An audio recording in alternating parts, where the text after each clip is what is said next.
girl, do I do what you do? The next U.S. Senator. Can't put into words. Friend to everyday people. Listen, Jasmine Crockett has made District 30 a national district. Everybody in the nation knows Jasmine Crockett. She's the baddest sister out there. I'm talking about Jasmine Crockett, and yet as amazing as she is, as phenomenal as she is, she's remained a friend to everyday people. She's someone you can talk to and touch. She listens to you. I'm talking about Jasmine Crockett. So since Jasmine is a fighter, since she's a facilitator and a friend to everyday people, I guess I'll close by saying the future is bright with Jasmine Crockett. The future is bright. Our best days are in front of us, as dark as it is right now.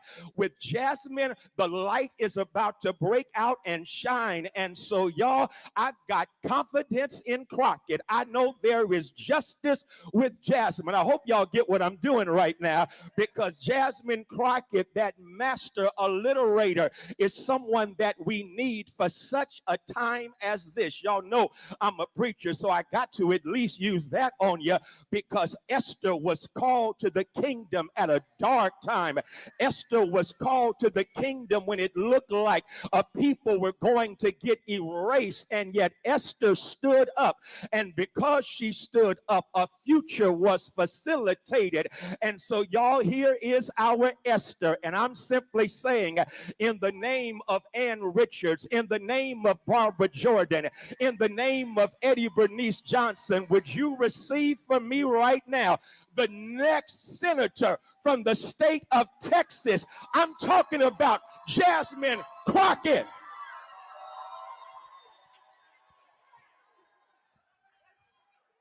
Thank you so much, Pastor Haynes. If I can have everybody direct their eyes to the screen, please. Thank you.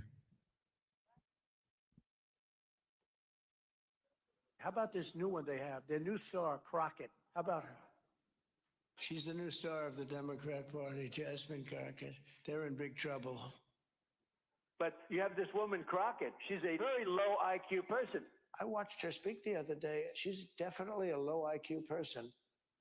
Crockett. Oh, man. Oh, man. She's a very low IQ person. Somebody said the other day she's one of the leaders of the party. I said, you got to be kidding.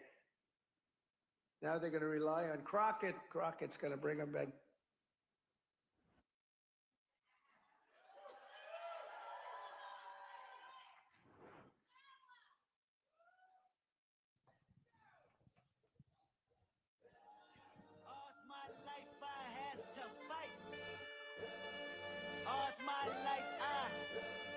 All right, ladies and gentlemen, the moment that we have all been waiting for. The next U.S. Senator from this great state of Texas. Please welcome to the stage, Miss Jasmine Crockett!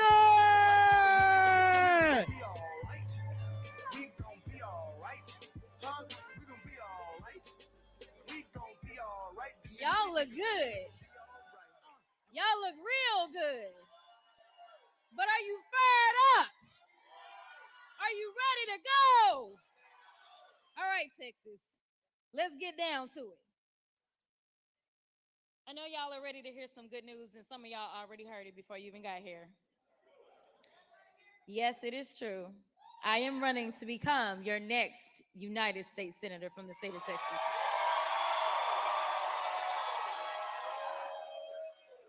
I honestly can't put into words what it means to me. You see, a lot of people think that making decisions like this, you take them lightly. I'm here to tell you that I understand that there's a responsibility. I'm not reading from my script, so they're about to be confused. There's a responsibility that lies with all of us, especially in this moment. There are a lot of people that said, you got to stay in the house. We need our voice. We need you there. And I understand. But what we need is for me to have a bigger voice. What we need is not only a voice, but we need to make sure that we are going to stop all the hell that is raining down on all of our people. So over the last couple of months, I've been thinking about our future. Where do we go from here? And obviously, I've been thinking about Texas. I thought about my classmates from law school. One is standing right up front, Mr. Anthony Farmer. I thought about the big dreams we all had, fighting for justice in the courtroom, starting our own businesses, buying a home, starting families. If you think about it, our dreams were the American dream. Opportunities for those who work hard, home ownership, jobs, entrepreneurship, and security. And that time, we were headed into the Great Recession. I took a job in East Texas for a pretty well-known family-owned law firm. I began doing class action defense work. And honestly, I wondered if I'd made a mistake. I wondered if that was really what I was supposed to be doing. It just so happened that they had just started a new public defender's office in rural East Texas. And so I decided that I would join that public defender's office. I joined it because I believed everybody deserved a voice in the courtroom. Even if they couldn't afford an attorney, one would be provided to them, and that attorney was me. I loved being a courtroom warrior. I got some judges here. They probably can't identify themselves, but nevertheless, I loved being in the courtroom. You know, I never thought that I would run for office, but some people are able to inspire others as they walk their own path. As a 27-year-old public defender walking in her path, there was someone who came along and inspired me. There was this charismatic, funny, intelligent, and exciting young candidate with a funny name who just got into the U.S. Senate and was running for president. Many doubted if this country was ready, while others, well, we got to work and kept hope alive. We didn't focus on the naysayers. We didn't get distracted by any pollsters. We remained laser focused on getting the person who was best for the job into the seat. We didn't let history diminish our hope in what was possible. Don't call her trash. Don't call her trash. Just beat the argument. Just beat the arguments. Y'all be killing me with that. You don't know shit about that woman. You don't know jack shit. Ain't as smart as her. Ain't as rich as her. But yet she trash. That's why we call fucking Donald Trump trash. Same difference. Same difference. The first thing out of your mouth is gonna be, he ain't trash. Shut your ass up. We ignored that the devil on our shoulder that sometimes tries to tell us your vote doesn't matter. The country's not ready. He can't win. And responded with that timeless American creed. Yes, we can. If you're a Trump supporter, you're a zombie. That's worse than being brainwashed. Being a zombie is worse than being brainwashed. And you're a zombie. Shut your ass up. Yes, I'm talking about President Barack Obama. How many no's do you think he heard before he got a yes? No, you can't win. No, the country's not ready for a black president. No, a black man can't get elected. No, your middle name is Hussein. No, you can't beat the Clinton machine. But every time they told him no, he looked them right in the eyes and he told them yes. He said, yes, we can. Yes, we can deliver on health care. Yes, we can enshrine equal rights. Yes, we can bring jobs back to America, create opportunities for all. And yes, we can save the economy after a Republican president sends it into the gutter. People ran lies, rumors, and tried to poke holes in everything about Obama, from his faith to his heritage. Falsehoods about his daddy, mistruths about his mama. There was even a question about his birth certificate. But he didn't let any of that get in his way. He worked and worked. Hey, Rainbow. And worked to inspire and instill a sense of hope. And man, do I remember. I remember hoping. Now, I don't know if I really believed. But I knew that we had to try. I knew that we had the power. He turned those no, you can'ts into yes, we cans. Yes, we deserve better. Yes, we will dig deep. Yes, we can. Yeah, it was a Back good thing. then, as the housing Good thing that Harris lost. It was a good thing.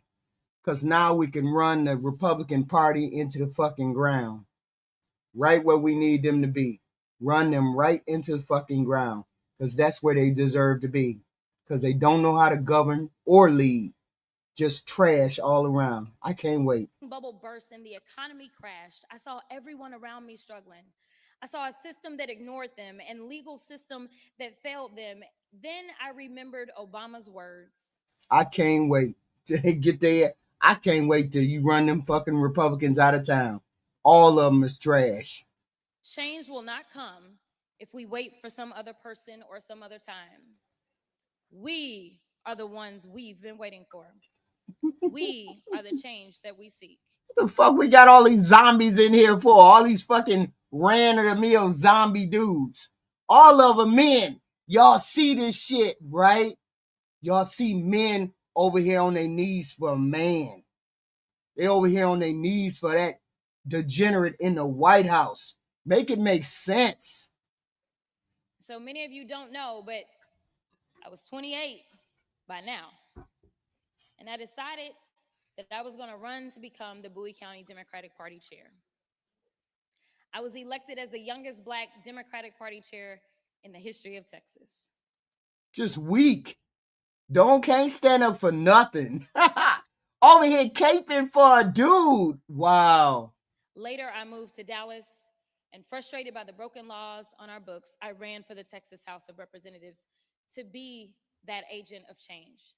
I took on the establishment, ran against an incumbent, and there were folks in my ear, that devil on my shoulder, that said I could not win. I was being outspent 5-1. And even those that said I had to be less of myself, I tuned that noise. Only people who are dumb think she dumb. Just like only people think Donald Trump is smart, gotta be dumb too. out.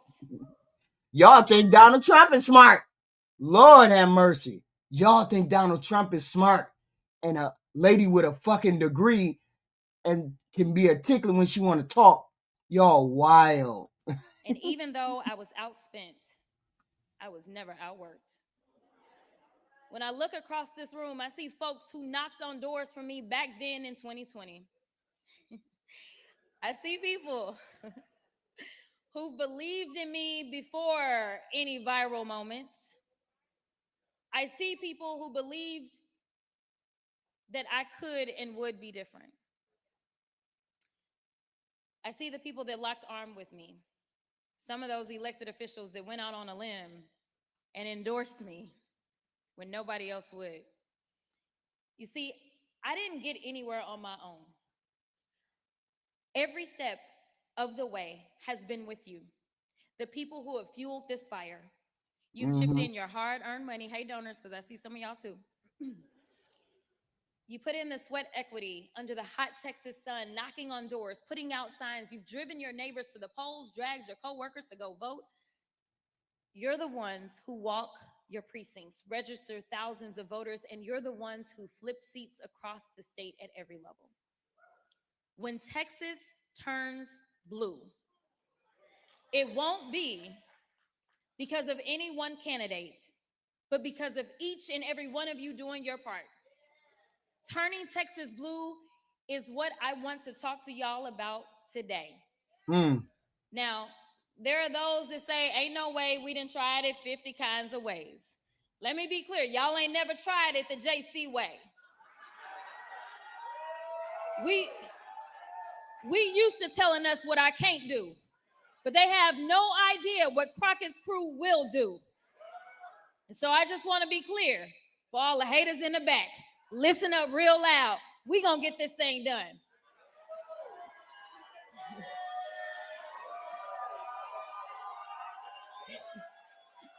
So they tell us that Texas is red. They are lying. We're not. The reality is that most Texans don't get out to vote. Don't call her an idiot. Beat her arguments. That's all you gotta do. That's all. I respect you if you can beat her argument. You can't beat her argument just talking. Y'all just talking. You just talking. The reality is that the people that I used to work with in the Texas House did everything that they could to make sure that they could suppress voices.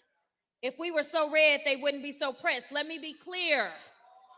The reason that the governor always got time to call out my name is because he understands that I know how to speak to everybody, not just some folk.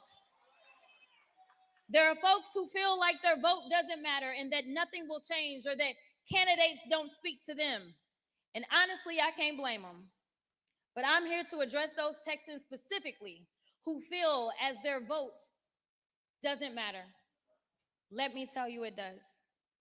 Earlier, I talked about my first race for state representative, and I talked about the fact that I was outspent 5-1.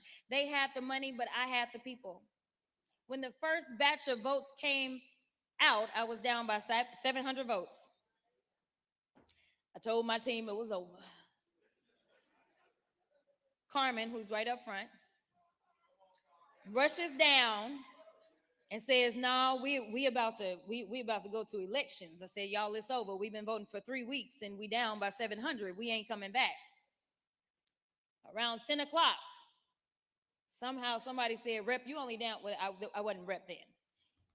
"You only down by 50 votes." I said, "Oh, we getting good. We getting good."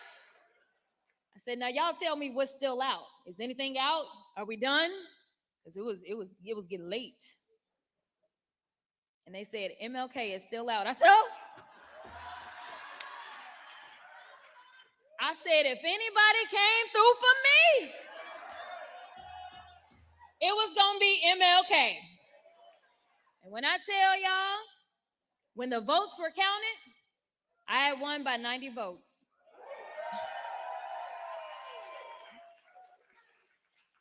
Out of 10,000 votes that were cast, I won by 90. It was the closest state house race in the entire.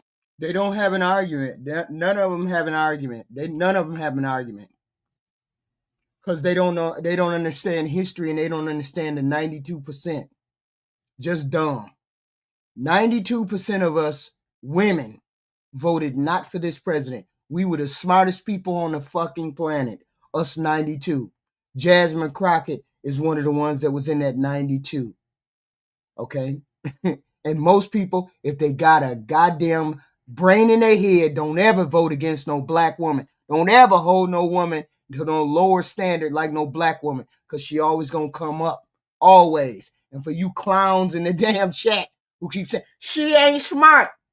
She one of the most educated people you probably know. And she probably gonna do her thing on this trail. I'm not gonna say that she gonna win, because I believe there's a better candidate that might win. I'm not going to say that, but I ain't going to tell her that she can't run. Yeah, 92%, and look at the bullshit we in now. We the only one that the whole group of us voted against that dude. And look at what we doing now. What's going on now? The state of Texas that year. Do you know where those votes? The president is trash. Came from? They came from the mom who organized the entire neighborhood to go vote because she knew I would fight like hell for her daughter.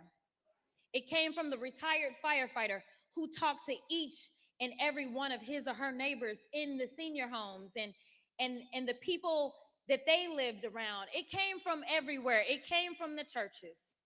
It came from home healthcare workers who ran across the street to vote. Well, I'm honest enough to say she can run. I don't think she gonna win, but she can run. I'm just going to say it. I think it's a better candidate in the race, and I don't think Texas is ready for a blue way. But then again, I could be wrong. I don't think she can win, but that's just me.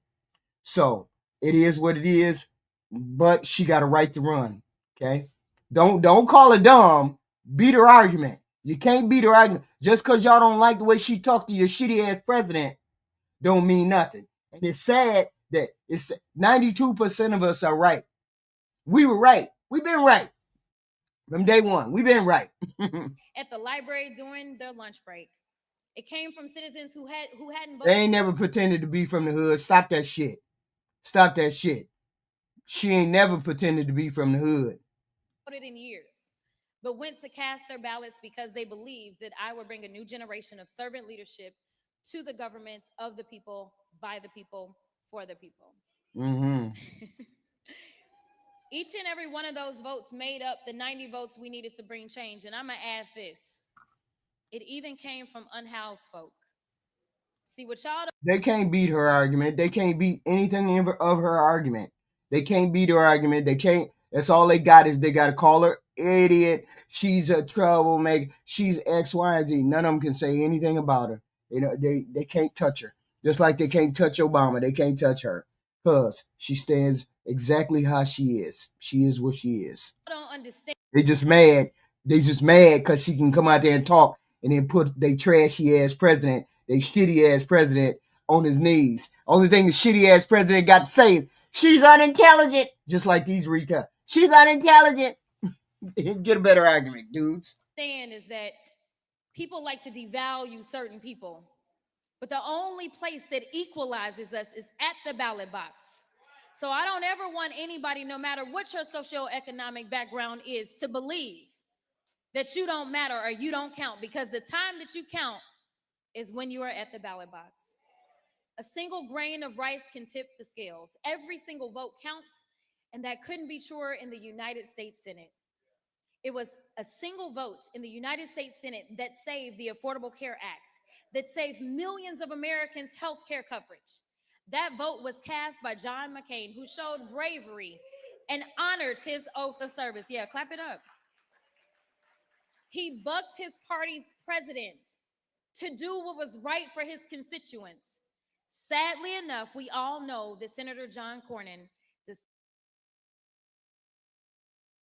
We got all these men in here sucking dick. That's fucked up.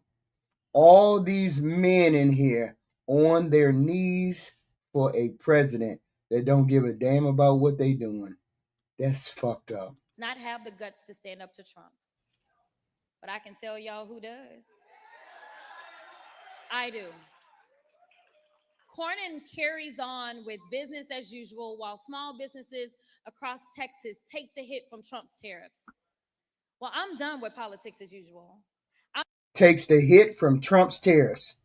Ain't some of them don't even have no damn business, and they taking the hits for Trump's tariffs. I'm done with going along to get along, and it gets us nowhere. I'm done watching rural hospitals and public schools. You sound dumb, mind reader. You sound dumb as hell. Because when I get into the boardroom and I got to present the program that I got to present Monday through Friday, I talk like I have Harvard talking points. I talk like I have grammar up the ass. I was trained by somebody white. That's how I talk when I'm in the business world. When I'm not in the business world and I'm not making presentations to my boss, GMs, CEO, when I'm not making those presentations, I talk like the fuck I want to talk right here. So yes, she knows how to change her grammar, jackass, for the audience that you have. You change your grammar for the audience that you have. Y'all goofy. Just goofy. Close their doors. I'm done watching parents be afraid to send their kids to school or the mall or the movies because Republicans. That's why he sound fucking goofy, Danny. Have flooded our streets with guns. I'm done with the senators sitting around doing nothing while Trump takes your hard-earned money, skims your Social Security, slashes Medicare, and gives tax breaks to billionaires. I'm done. I'm done watching the American dream. And that's why you sound even more goofy for saying you black. Goofy. On life support while Trump tries to pull the plug. It's fucking embarrassing. The gloves have been all off, of y'all and now embarrassing. I'm jumping into the ring. Specifically, if you I'm black asking men, for your you're support really to embarrassing. be the next United States Senator from the greatest state of Texas.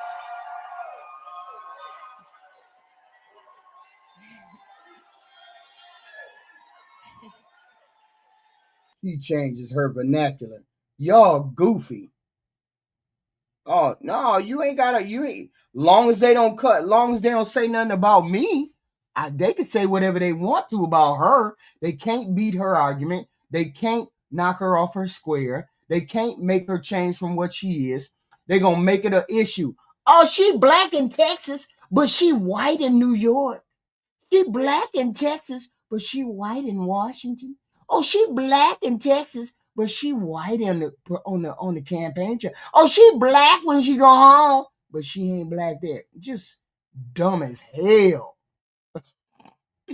Look at these zombies in this fucking chat. I'm running because I don't ever lose focus of the people and what we deserve. We deserve a government that is Yeah, y'all all whining. Y'all all whining. by the people and of the people, not one that's bought and paid for, not politicians who are self-serving and line their own pockets. Most of you know that I am a civil rights and criminal defense attorney, that I made a living arguing cases before juries and fighting for Texas who were harmed to receive justice. I have won cases and convinced juries in the deepest, reddest parts of this state. And I'm ready to make the case to the people of the great state of Texas.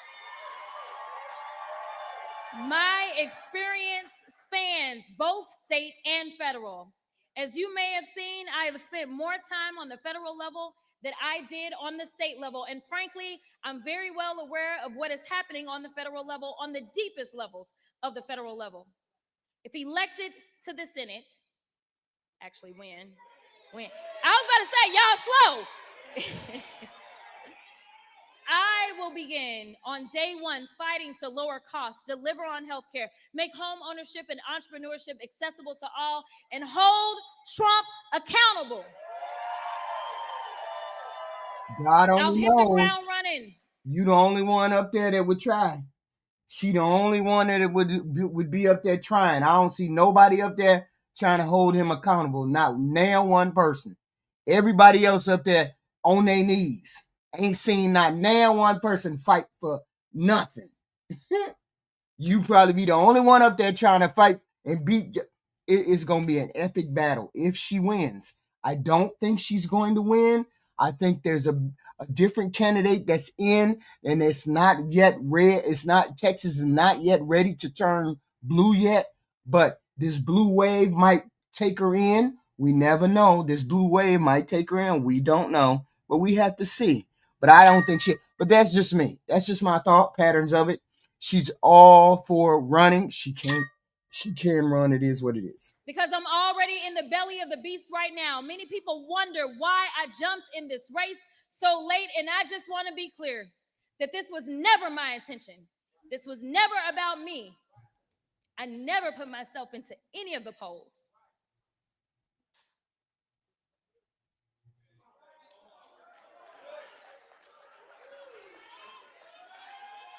Listen, my question was, which congressional seat would I be running for? Texas 30. Y'all got to get her out of that Crockett. No, that Cornyn. His name is Cornyn. Y'all got to get rid of him. He's just one of those people that got to be gotten rid of because they've been in Washington too long. They need to upseat all of those people because they need to be out of their seat because they ain't getting nothing done. That's why all those people are about to get out of the house because ain't shit getting done. She has one guy that's left in there. One guy. I think he can beat her, and I think it's gonna come to a runoff between her and this guy. I forgot his name, Tankaris or something. I love you, Texas 30.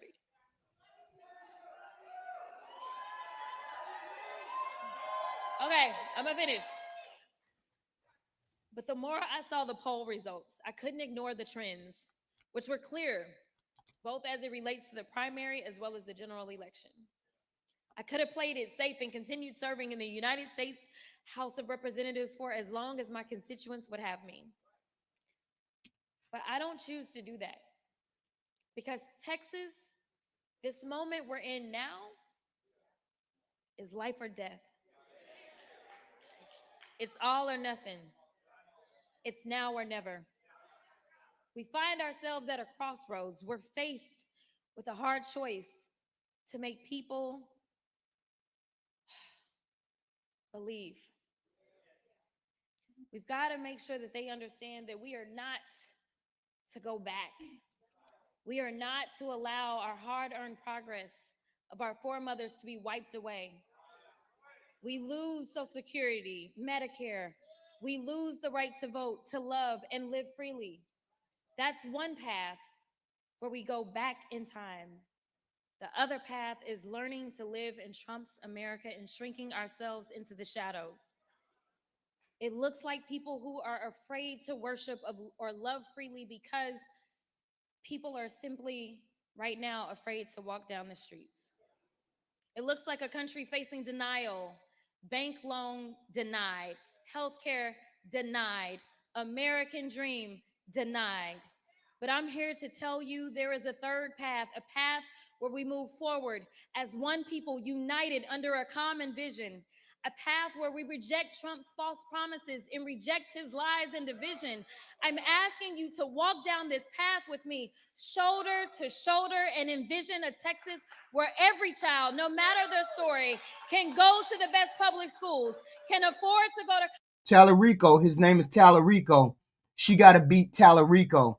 He's a representative too from, I forgot.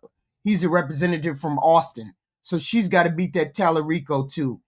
It's going to be difficult to beat that Tallarico. It's going to be a runoff between her and James Tallarico. College I believe. Or learn a skilled trade, a Texas where that child has every opportunity to grow and thrive. That means nutrition, healthcare, mental health, and safety. Imagine a Texas where that child grows up and can buy a home with first-time home buyers assistance. Imagine that child wants to start a business and create jobs. If you want to change the landscape of this country, if you want to get the Republicans out of office, you want to get the Republicans out of office who don't do nothing, who don't want nothing to change, who want the rich people to keep getting money, then you'll vote for her. Because she damn sure don't want that to happen. Jobs in their community they live in Texas, where they can actually access some capital to get started. Now contrast that to our reality today, where a child's opportunities are limited by their zip codes. I think about the children in Houston who had their school district taken over by Abbott. I think about the children in Lufkin who went hungry this summer after Republicans cut funding for summer EBT. I think about the young adults and families in Amarillo that would love to buy their own home but can't afford it. I think about the farmer in Loving County who had to find his way to the nearest hospital miles and miles away because Texas has closed more rural hospitals than any other state. And by the way, if you know farmers, it takes quite a lot before they'll even think about going to the doctor. Y'all can keep saying it all you want to. Our choice was made. You can keep saying this 92%. This group, the zombies in the chat is wild. You can keep saying this all you want to. We being proven correct. I don't understand why you don't seem to understand that everybody is moving away from your trash ass candidate. I don't understand why you don't know that. That tells me you're more of a zombie than you think, because you don't seem to understand that they're moving away from your party. I don't understand why you don't get that. So I know this. This man was in pain, and his pain was ignored and neglected by 3 decades of Republican domination in Texas. And I'm going to keep taking down this path with me. But let's first address the elephant in the room, quite literally. I know many of you are wondering why I'm running for a seat that everyone says cannot be won. I'm on Jasmine's side. I just think Tallarico may have a firmer hold on the seat than possible. And then once she gets past Tallarico, then she has to get past the old dinosaur Corin. And she may be able to get past Corin. I don't know whether she can get past Tallarico. I'm on Jasmine's side. I would love for her to win, but it's going to be difficult in Texas, which is a still somewhat reddish, turning bluish state. She might be able to win against this wave. She might be able to ride the blue wave, because it's going to be a blue wave. because the president is shitty and all the candidates are shitty, and we know they're shitty. And most people have most people have woken up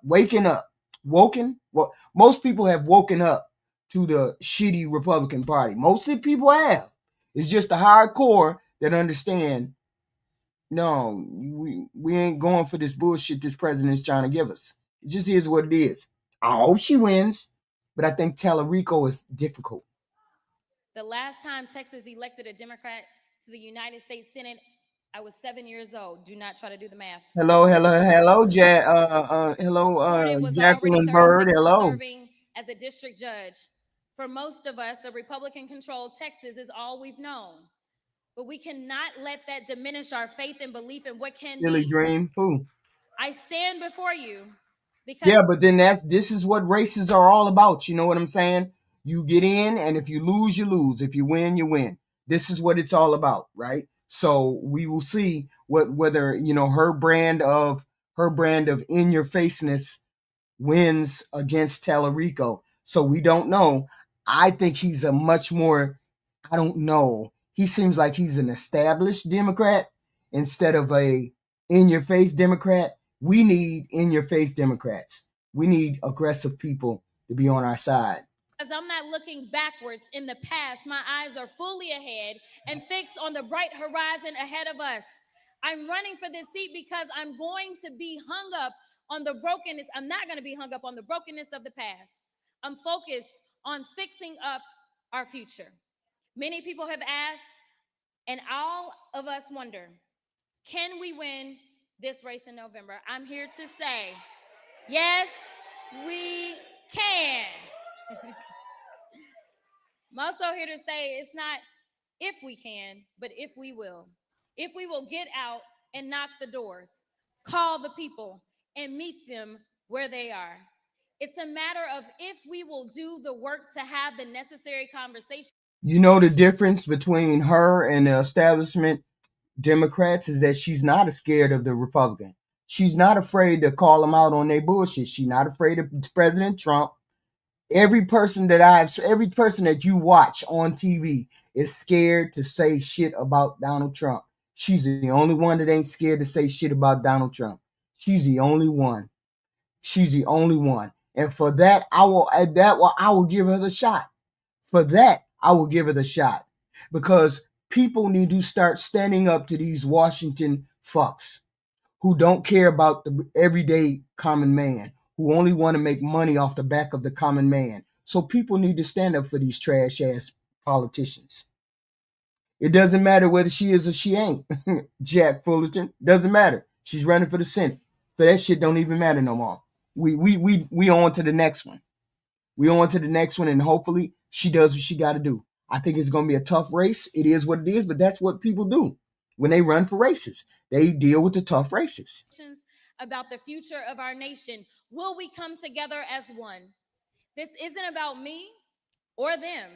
It's about you and us. This is not about ambition. It's not about my ambition. It's about yours, your hopes and your dreams, and a government that has your back. Yeah, unfortunately, they fucked up. Well, they fucked up a lot, with the gerrymandering. Because California got their ass beat. And then we just heard that another state, they got 10 seats, but they going to give 9 of them to the Democrats and one to the Republicans. So, yeah, they ass out kind of for these gerrymandering things. They ass out. And it don't matter because it's going to be a blue wave anyway. So, a blue Democratic wave. Because people are tired of Donald Trump, and they tired of Donald Trump and his whole fucking cohort.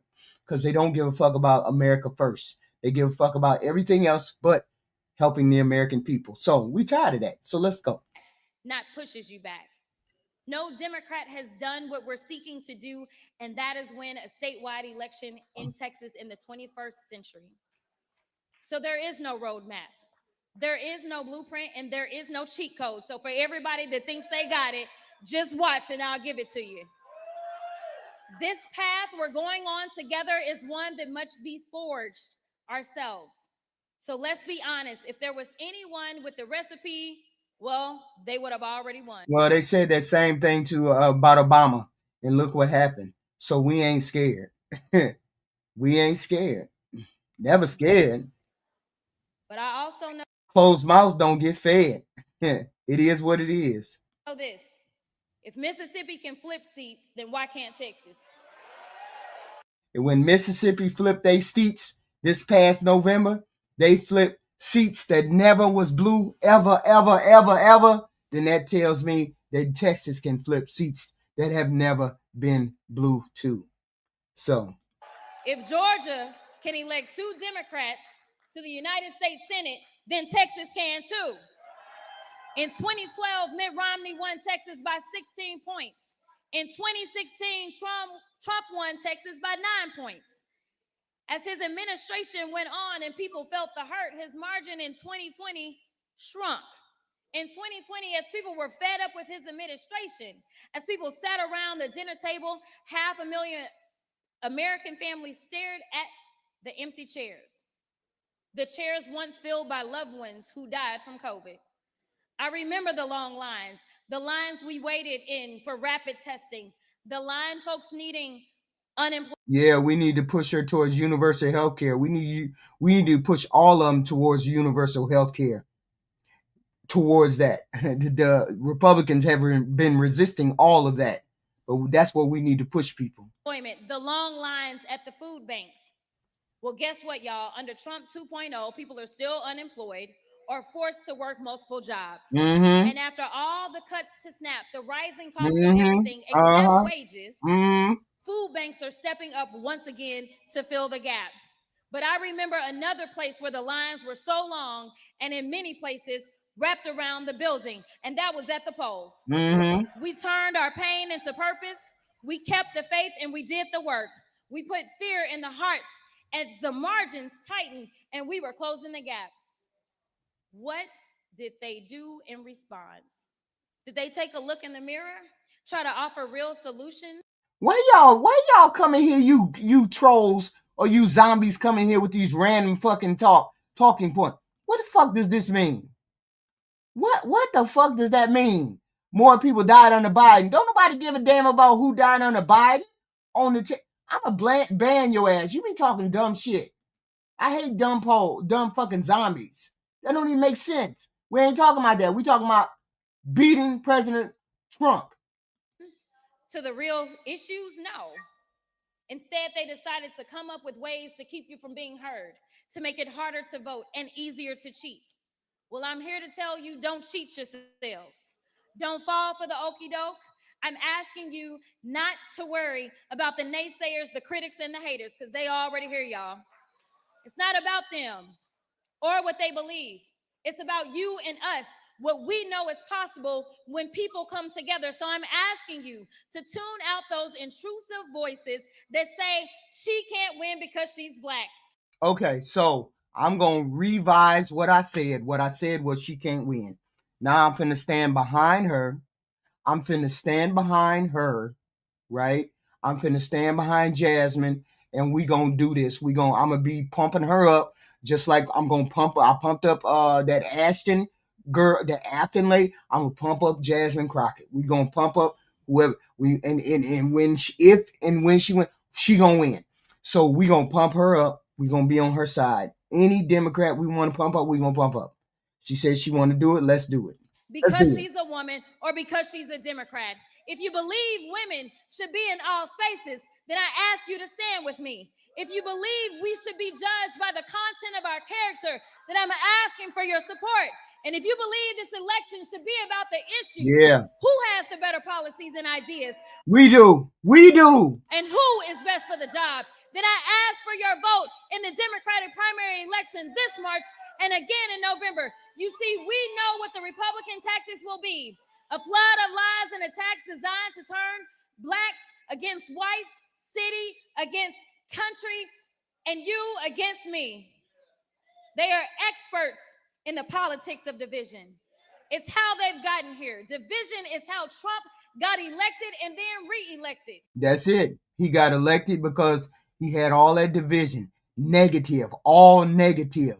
All he got was the people who kept saying, I hate gays, I hate trans, I hate brown, I hate immigrants, I hate Muslims, I hate X, Y, and Z. That's all the Republicans got is hate, hate, hate, hate, hate. They don't have nothing positive to run on. There's nothing positive to run on. The first thing out of their mouth every time they talk is something about tax cuts.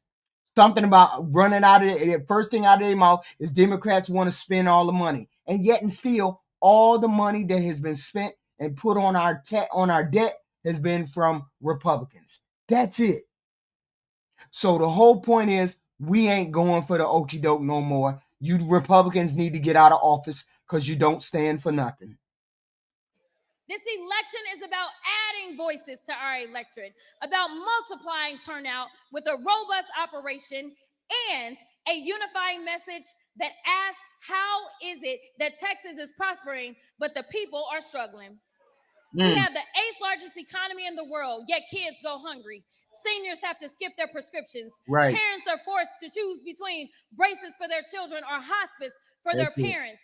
We are the #1 state in exports, driving the American economy, yet somehow we are also #1 in uninsured women and children. Right. The state is thriving while the people are facing tribulation. We are better than that, tougher than that, and Texas deserves better, and together we will. This campaign is for those who believe that the government should work harder. Blame Biden. Blame Biden for everything, y'all. Blame Biden for everything. It's all Biden fault. Biden did everything. They trash ass president does nothing. Everybody does something wrong except their trash president. Biden did it, y'all. Obama did it, y'all. Biden did it, y'all. Than the people it serves.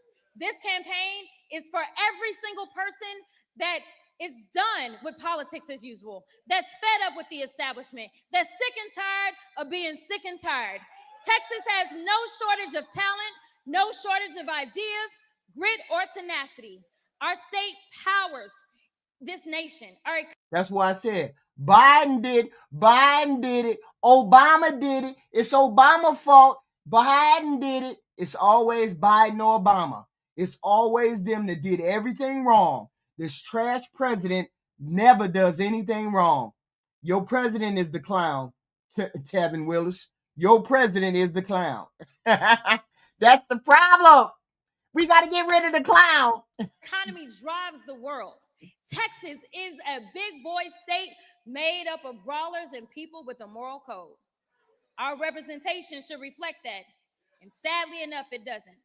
After evaluating the data, analyzing the trends, researching historic numbers, and combing over the crosstabs, it was clear the numbers were strongest for my candidacy for United States Senate. Woo! That's why I decided to enter this race, because otherwise I would have continued doing what I've always done, which is support whichever candidate had the strongest numbers. So I want to be clear. I'm not running just to run. This is about winning.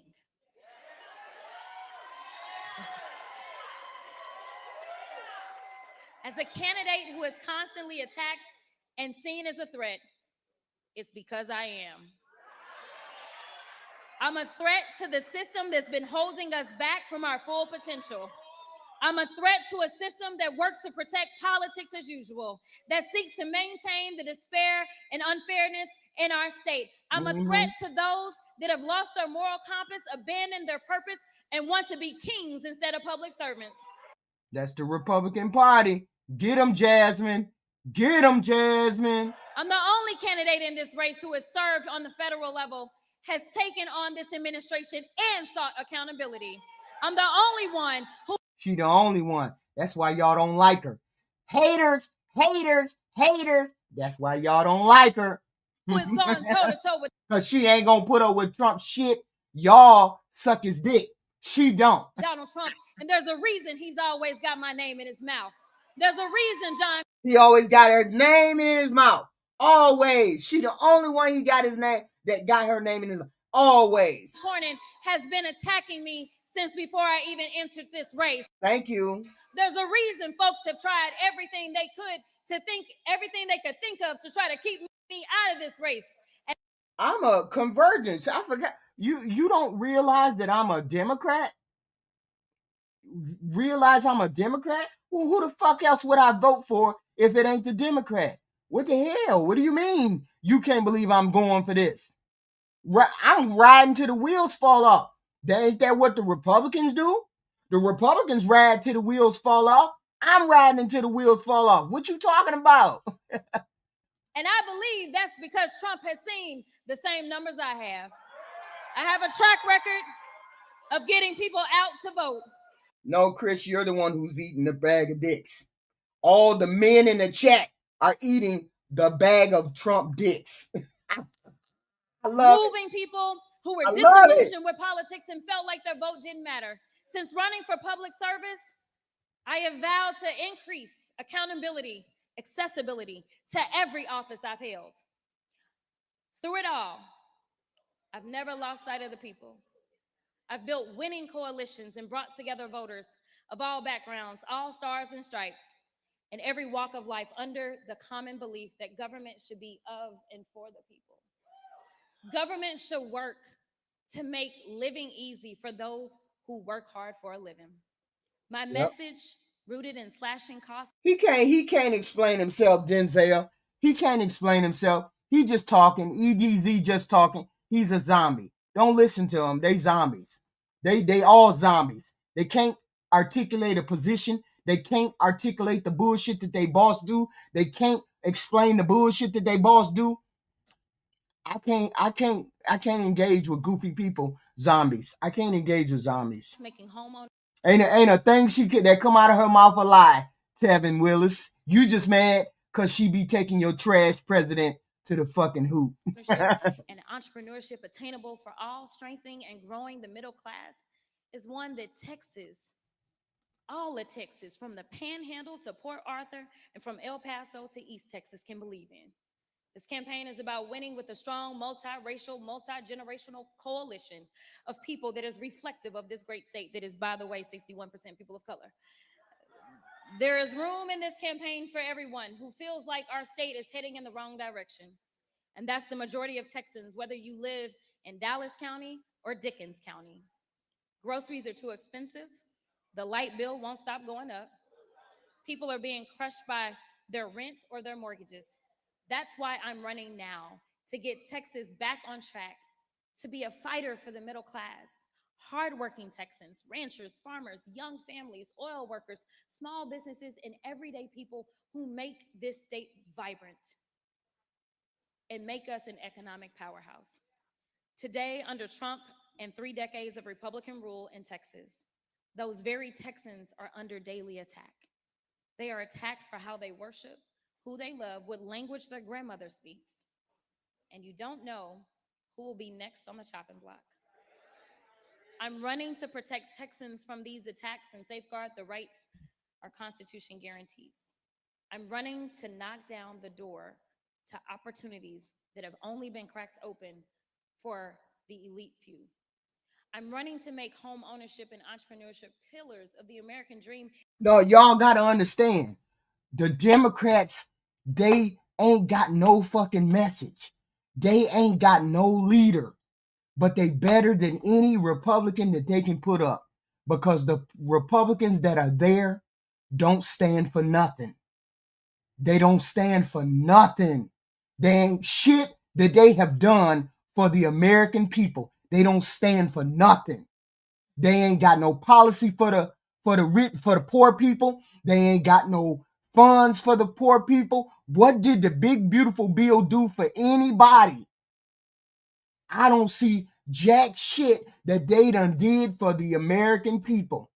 Nothing. They didn't lower no gas prices. They ain't got nothing to do with gas prices, Chris. Damn, y'all be saying goofy shit. They ain't got nothing to do with gas prices. Now put it in the chat. Put it in the chat that what these Republicans done did for you that made you richer, that made your life better. Not one damn thing. Ain't nobody been able to tell me one damn thing. Cut taxes where, dumbass? Cut taxes where, jackass? Where? Where? Explain where. I want to know. Just be saying dumb shit. And obtainable reality for all Americans once more. I'm running to get Washington back to work on issues that actually matter.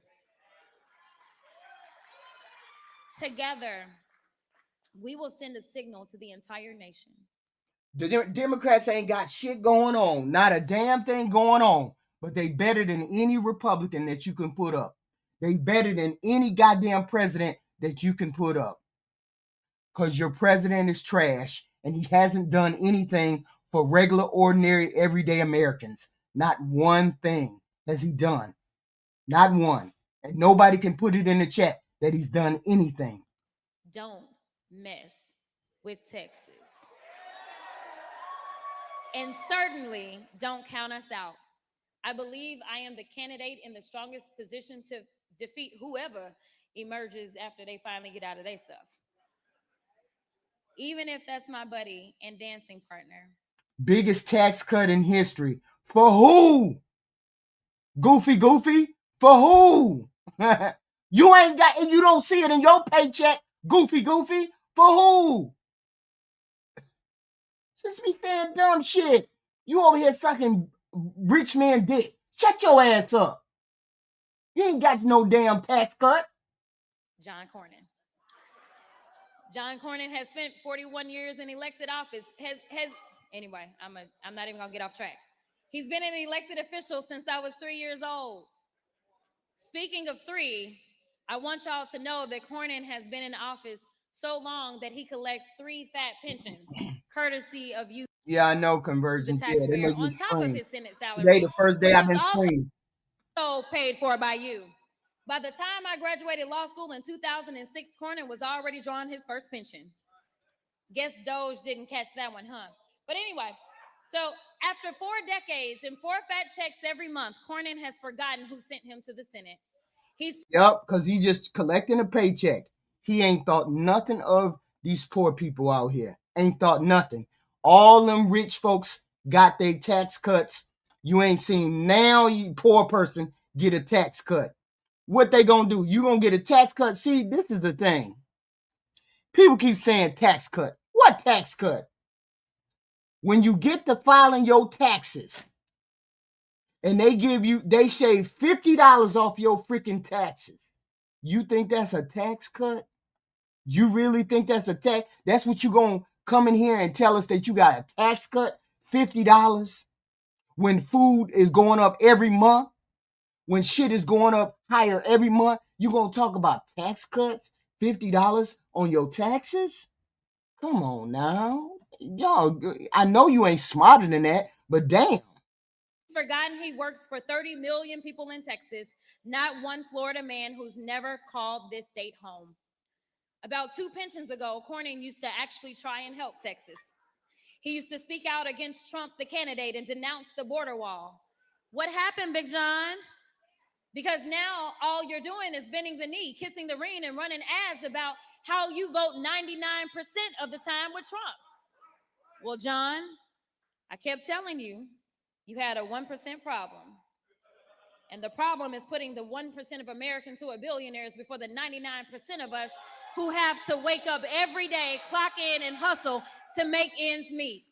The 99% of us who had to go out and earn what is ours.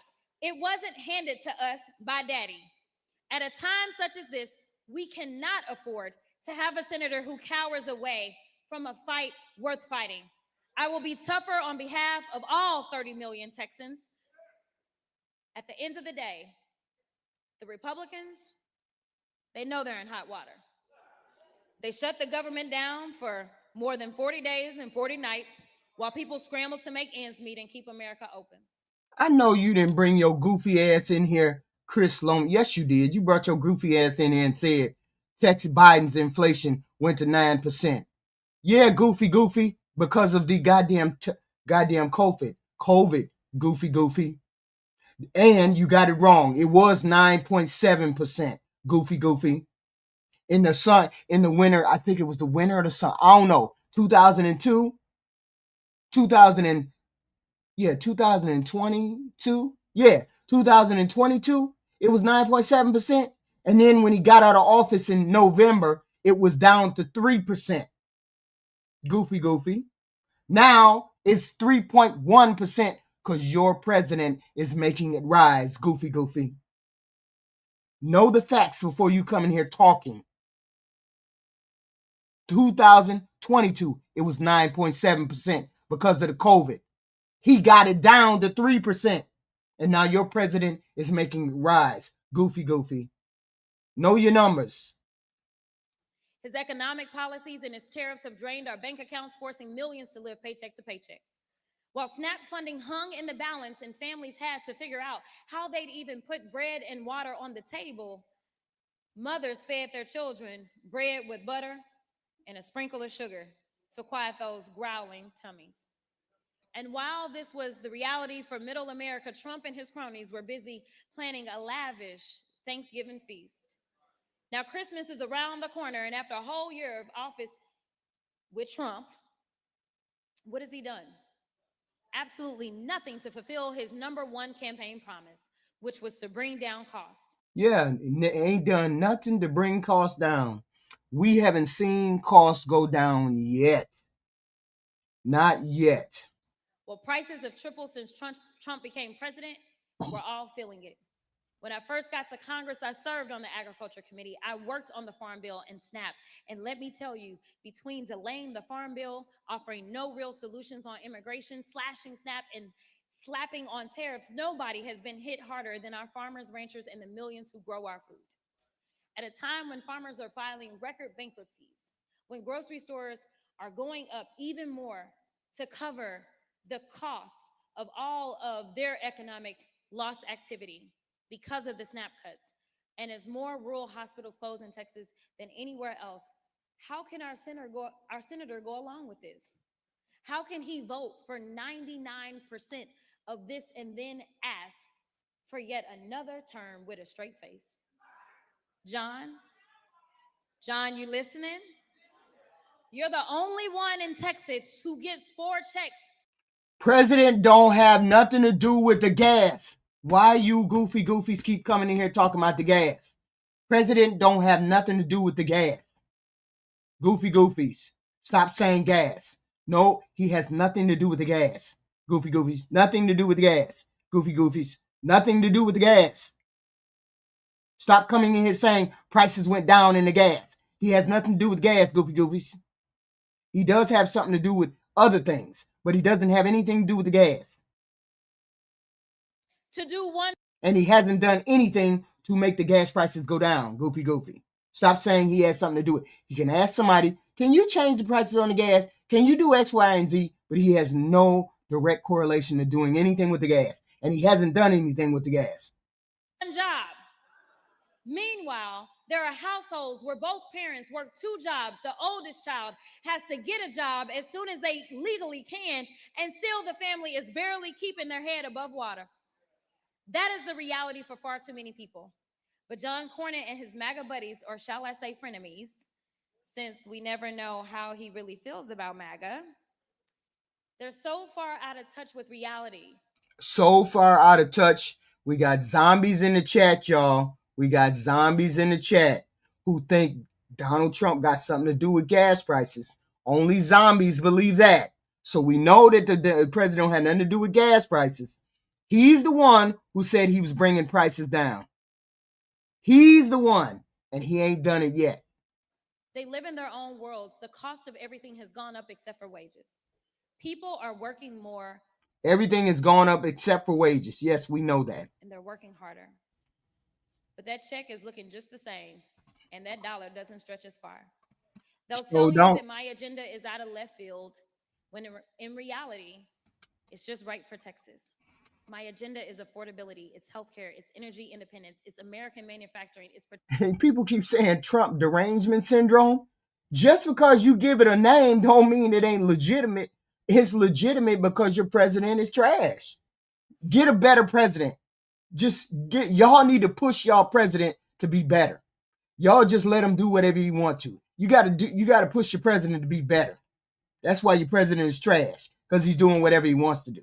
Protecting our natural resources is providing the best education to every child and not saddling them with lifelong debt in the process.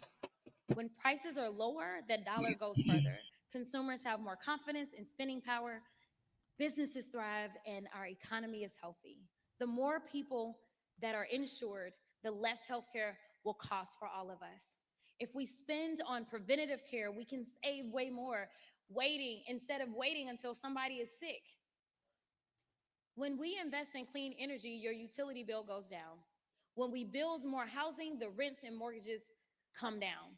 When we have more affordable childcare, Head Start, and universal Yeah, dumb, but that word socialist don't mean jack shit, white boy.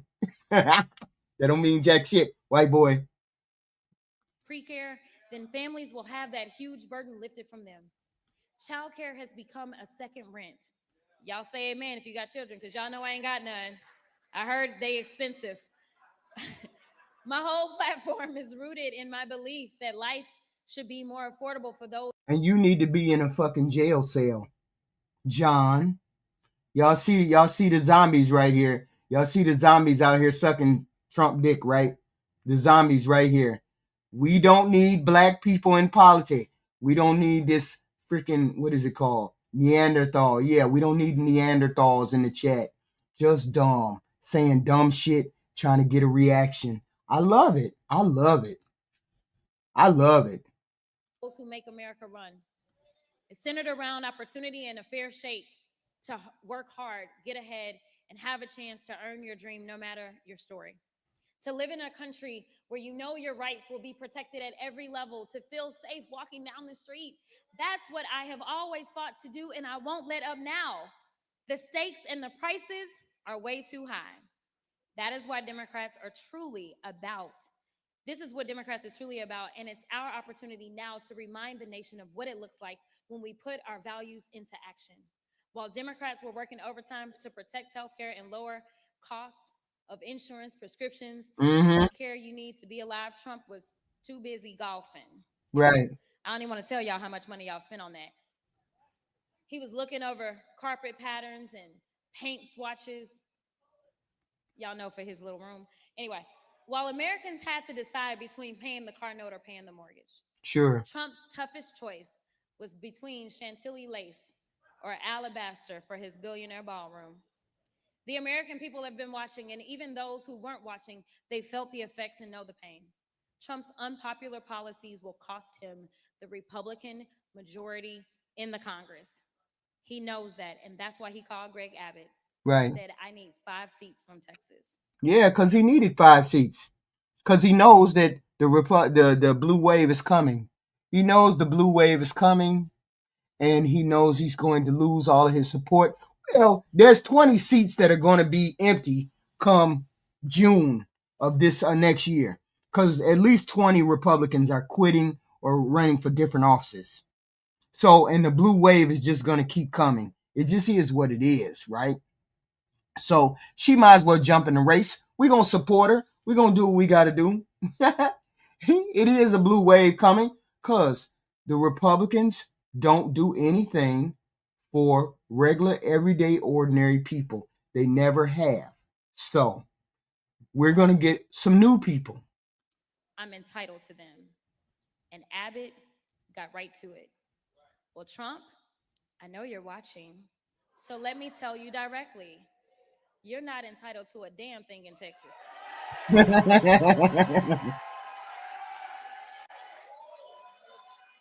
You better get to work because I'm coming for you. He knew he would lose. So Trump did what he always does, resort to lying, cheating, and stealing. He has rigged our elections once again by changing the lines in the middle of an election cycle. And the cherry on the top, Trump drew me out of my home district. I know he's tired of me holding him accountable, dismantling his lies, and I know he's tired of me breaking through to millions of Americans, tired of me getting people out to vote, tired of me living in his head rent-free. Well, Mr. President, you couldn't beat me at the ballot box. And so, as y'all know, a judge that you appointed, Mr. President, he said your maps were unconstitutional, but you ran it up to your loyal activist cronies at the Supreme Court and snatched representation away from almost 500,000 people I represented right here in CD30. Well, I'm here to tell you, Donald Trump, you won't get rid of me that easily.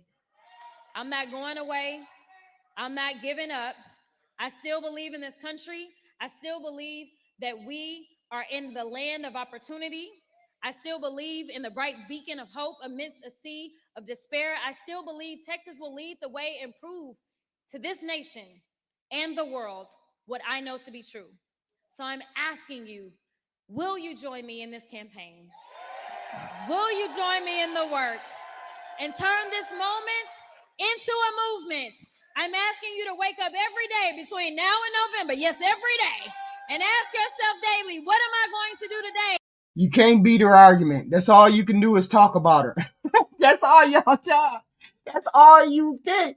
I'm amazed at you white people. I'm amazed at you white men. Because you white men come in, she's not smart, she's dumb, she's X, Y, and Z. You motherfuckers had 400 years to be rich and be healthy and be all the way in the front. And she still caught up with you, traveling. She still caught up with y'all. She still caught up with y'all. That's all you do is call her names, but she's still better than y'all. She's still doing better than y'all. That's wild. All you white boys in here, and she's still better than your trash ass. All you men, not just white men, all you men, period. Because it's black men and white men in here trashing her. Yet, she's better than all of y'all. Trash asses. All of y'all. No, because she can articulate her ideas. Because she's not afraid of Donald Trump. She's not on her knees sucking his dick like you are. The illegal, the radical, trash president that you all like so much. She at least has a little fight in her. Y'all don't even have no fight. Y'all just standing there getting kicked in the teeth like a dunce, like an idiot. Y'all just standing there taking people, beating you up. The world is beating you up and you just standing there. I can just do what I can do. Everything is just okay. It's fine. Don't have no fight in you. All you men, no fight in you. But yet and still, she's the dumb one who's trying to fight. But y'all ain't got no fight in y'all. Just, what is it called? It's called the zombie. That's it. The zombie crowd. All y'all zombies. To elect the leadership I wish to see, who I'm going to call today about why I need to vote. What will my contribution to turning Texas blue be? It's also why I've sought to bring about unity within our party as well. I did my best to make sure that we had a strong ticket with candidates running up and down the ballot. We're not leaving any races out. Everything is on the line. I need you to know that this is bigger than any one person and any one candidate. For us to win this race, we have to win together. We have to run as a team. Like I said before, and we'll keep echoing, this isn't about me. This isn't about them. It's about you. We're going to go and win this election for the people. As I close, I want to send a message to Donald Trump and the whole nation. Don't take Texas for granted and don't count us out. It's our time. We are one. God bless Texas and let freedom reign. Don't be mad. Don't be mad. Zombies, don't be mad. Don't be mad at her. Don't be mad. You're zombies. What you do is you listen to Donald Trump's voice, then you put your arms out, open your mouth, and then your eyes glaze over, and then you walk towards his voice. That's what you all are. You're a bunch of zombies because you don't do anything, and the people that you follow don't do anything. Mad. Just mad. Just open your mouth, put your arms out, let your eyes glaze over, and keep walking. That's what you do. That's what you do. Oh, ain't no racism nowhere. I'm talking to all you zombies in the chat. Whether you're white, black, or Hispanic, you're zombies. Because only zombies would come in here and say, she's dumb. She's an idiot. Don't have no argument for it. Don't have no argument for it. Only thing they see is her arguing against Donald Trump. But she's the idiot. No, you're the idiot who keeps going to work every day and not making any kind of fucking waves. You're the idiot every day that you go to work and you pay bills and you blame Biden, and Biden ain't even in the goddamn White House. You don't have nothing to say about this idiot, this trash ass idiot that's in the White House. You don't have nothing to say about him. He can't do no good. He's an imbecile. So are you.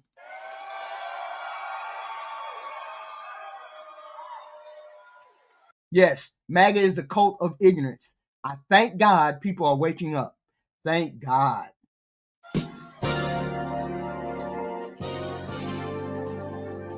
Thank God. I don't think she'll win. I don't think she'll win by a big margin. I think if she wins, it'll be a small margin. We gonna stand behind her though, and we gonna be for whatever she's gonna be for, because we need to get the Republicans out of office because they don't stand for anything. They only stand for hate, hate, hate. And the country is tired of hearing this hate, hate, hate shit. Because that's all we got in the chat. It's people that hate, hate, hate.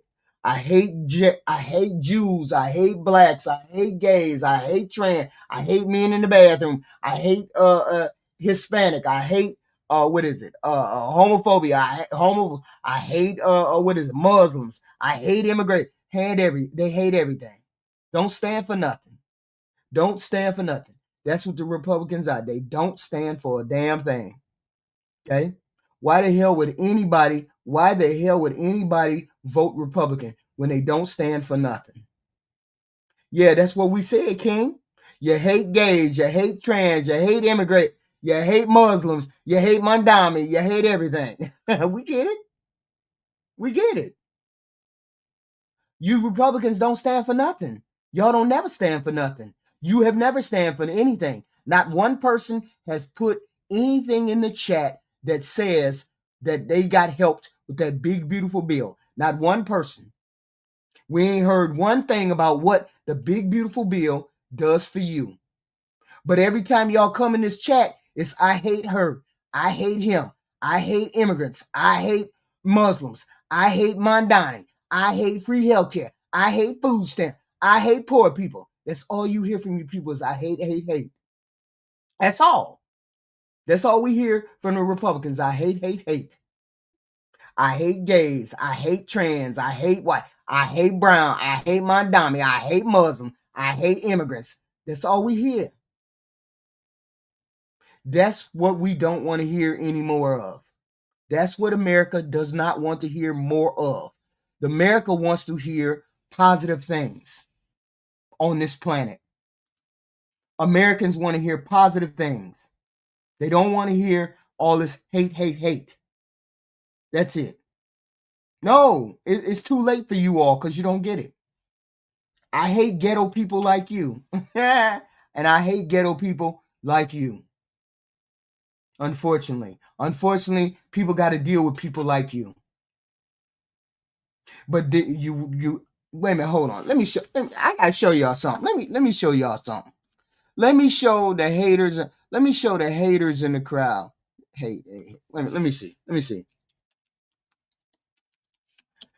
Who keeps saying, "Oh no, oh no"? Let's do it. Let's do it. We're gonna do it right here. Let's do it. Let's do it. And it ain't that long. It's just a minute or two. It's just a minute or two. Right? Let's do it. Y'all see that? Y'all see that? Y'all see that? That's the Democrats. Maxwell Frost and Massachusetts Congresswoman Ayanna Pressley, both Democrats, are hosting the Mad Soul Music and Arts Festival today in Orlando, which brings together music and political advocacy. So welcome to you both. I am going to get... Let's get to the poll. Let's get to the poll. Let's get to it. Okay. Your takeaway from those numbers and overall, what do you hear from your constituents on the affordability issue, and where do they lay the blame? Well, I think it's important that we meet young people where they are.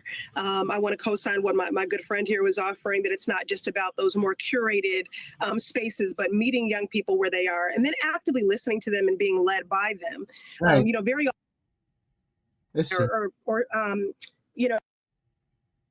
Let's do some more. Hold on. Oh shit. Here's some poll. Hold on. Let me get it. Because our opposition isn't doing a good job doesn't mean anything's just going to be handed to us. So remember my first term in Congress, everyone told me, wait till we're in the majority next term. Wait till we're in the majority next term. I'm in my next term. We're not in the majority. And I really think that what we do with the numbers, what we do with the situation we're in will dictate how many seats we get. So yeah, I'm feeling good. I'm feeling confident, but I'm not just going to rest because Donald Trump is making horrible decisions. We knew he would make these decisions. We warned people about it in the last election. Now we got to go and tell folks, look, I'm not concerned with the way you voted last November. I'm concerned with the way you vote next November. And this is about addition and subtraction. And so we got to get that sweat equity on the line. We got to go out and win every seat that we can and make sure that people know that no matter what community you're from the most rural of communities to cities in our country, that Democrats are there for you. And if we don't get that message across to everyone, we're not going to do as well as we think we are. Here's my guy. Hold. Very confident. Here's my guy. Here's my guy right here. Here's my guy. Here he is. Here's my guy. It's not clickbait or anything like that. It is true. If we take the swing that happened in the Tennessee 7th and applied it to every congressional district, the Democrats would gain about 50 seats in the House of Representatives. And that's if we applied it to every single district. So we're going to go over that. You have the map right in front of us right here. We're going to go through each of the states, or most of the states. Some, like, for example, Alabama, show no change whatsoever. So we'll go to the states that have some of the main changes, and we'll talk about the dynamics of those. Now, why are we using the Afton-Bain election results as to determine a swing? Because a lot of people might say, Dave, it was a special election. Yes, it was a special election. But the turnouts, and let me throw the graphic up right now, the turnout in Afton-Bain's election, the special election a week ago, compared to the turnout in the actual real midterm election in 2022 is nearly identical, only about 800 votes difference. So we can look at the election that we had last week, the special election, say that replicates a general election in the midterms. It isn't, it's 60% down from what we would see in a regular election, so we really can't count it. No, the fact that these votes are nearly identical shows that there is a true swing happening. Now, there is one caveat that I want to say, and that is that not every state, or every district is going to see the same swing, mostly because each district has their own dynamics. Maybe some congressional candidates in 2024 did worse or better than what was expected, and so on. So you have to look at this. I think this dude is in Tennessee. He's telling you that the Republicans are cooked. He's telling you the Republicans are cooked. This is one of these rural town persons who do polls of his people. He's saying you Republicans are cooked. That's what he's saying. Midterm. So the swing, that Afton swing in Tennessee, he's saying that's how it's going to go for the rest of the country. Each district differently, and each district with their own little caveats. But this is just a uniform swing to kind of give us an idea of what districts are competitive or not. All right, now before we get into it, I just want to remind you all to subscribe to the channel, like the video, comment down below. If you want to become a member of Patreon, please go to my Patreon, link down below. It's connected also to my history channel, and I have in the next few days a history video coming out about the Howard Dean campaign. All right, so we're going to start at the west, and we're going to work our way over to the east. So the first one is Alaska here. So Alaska would be a flip for the Democrats. It was very, very close last time. The incumbent lost, which was a Democrat. Now it looks like that we're going to flip that over. So this is a definite, as of right now, pickup for the Democrats. As far as California is concerned, we aren't seeing much change. Now, before we get into it, the swing, I applied the two-party swing to either the 2024 election results for Congress, or if it's a state like California, Texas, Ohio, and so on that have done redistricting, I took Dave's redistricting here and looked at their Democratic and Republican numbers and applied the swing to those. So there are 5 states that we're going to have to do that in: Texas, California, North Carolina, Ohio, and Utah. Now, if we go up to Oregon, not really any change. Now, this one here is the Washington 4th district. Now, the congressional race was much closer than what we were expecting to see in that race. This is typically a Republican plus like 11 or 14 district. It should not go Democratic. So even though this is blue, I don't expect it to stay blue. Now, if we go over to Montana, this is the Ryan Zinke seat. This one does look like it's going to change. So Ryan Zinke only won it 52.3 to 44.6 last time. And this... Wait a minute, let's be clear. The polls never said Kamala was going to win. The polls said they were neck and neck. Get it right. That's what the polls said. Get it right. Okay. This also includes a lot of college towns and a lot more liberal voters. So it does have like Bozeman in it, Missoula, and others. So yeah, goofy mind reader, goofy. Go see the video I just did this morning about what the hell? About Marjorie Taylor Greene. I was on the camera all day with that Marjorie Taylor Greene video. Thank you very much. Oh, and by the way, that picture right there is me at 54. Shut your ass up. This looks like a decent opportunity for a pickup. So this one over here in Washington, and that's kind of a red herring there, whereas this one actually is a good opportunity.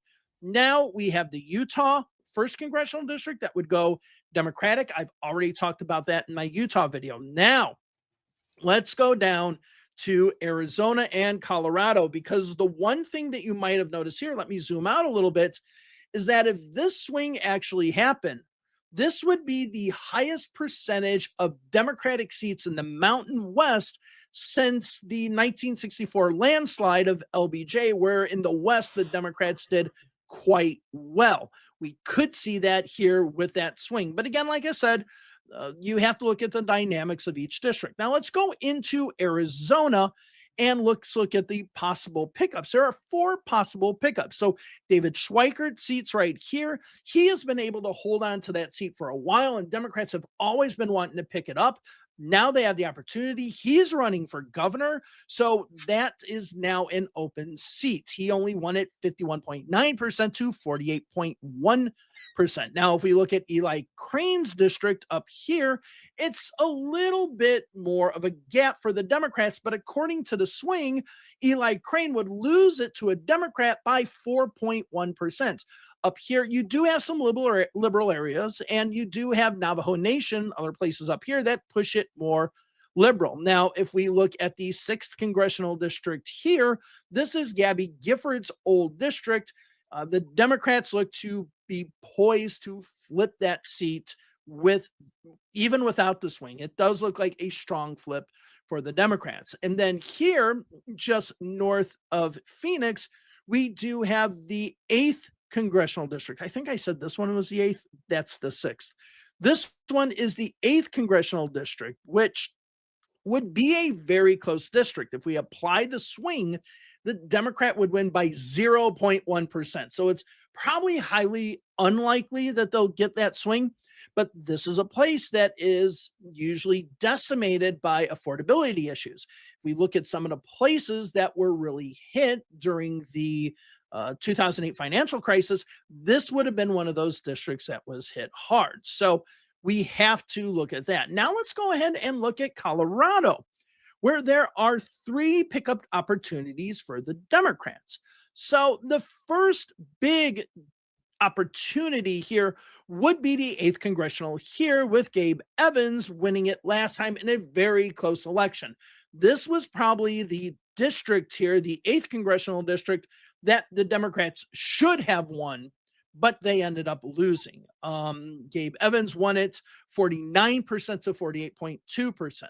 So It was a very close race. If we apply the swing to it, the Democrats should win by 12.3%. This should be an absolute flip. Now, this one out here, we'll see how that works. This is Jeff Hurd's current district, the Colorado 3rd. Now, this used to be Lauren Boebert's district, but Adam Frisch has now run twice there and has performed quite well. So if Adam Frisch runs again and performs well, he could actually be the congressman here. He was going to do well against Lauren Boebert, but the fact that he did well in the last election when it was Jeff Hurd as the candidate, not Lauren Boebert, that really bodes well for the Democrats picking this up. And then this district out here is the Lauren Boebert district. So if we apply the 7th congressional district swing to Lauren Boebert's district, Lauren Boebert would lose by 1.5%. It is a very close race, but she would lose nonetheless. Now, if we look at most of these areas, we don't have any change except for the fact that Don Bacon's 2nd Nebraska seat would go strongly to the Democrats. Okay, so Bacon only won it 50.9 to 49.1.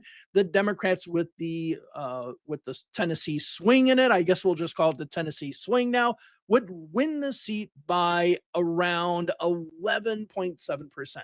So that is strong. Now, we'll get into, there's nothing to really get into California. We'll get into Texas in a few. We'll get into North Carolina and Ohio as well later on because these have the redrawn maps and I want to talk about those. But let's go ahead and go to the Midwest and industrial Midwest. We don't have any switches when it comes to Minnesota. And when we get to Iowa, we start seeing the switches. So the 1st congressional districts here with Congresswoman Miller Meeks should be a flip for the Democrats. She won it 50.1 to 49.9 last time.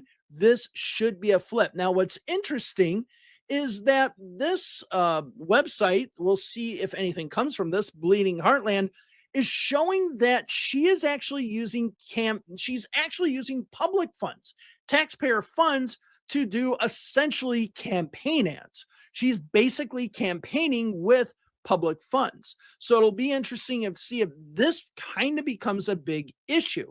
Now, if we go over to the 3rd congressional district here, this is Zach Nunn's district. Again, should be a district that the Democrats perform well in, and we'll see if they pick that up. And let's not forget this district, which is the 2nd congressional district. I think it's a Republican +4 district. And the Congresswoman there, Ashley Hinson, is running for the U.S. Senate to replace Joni Ernst.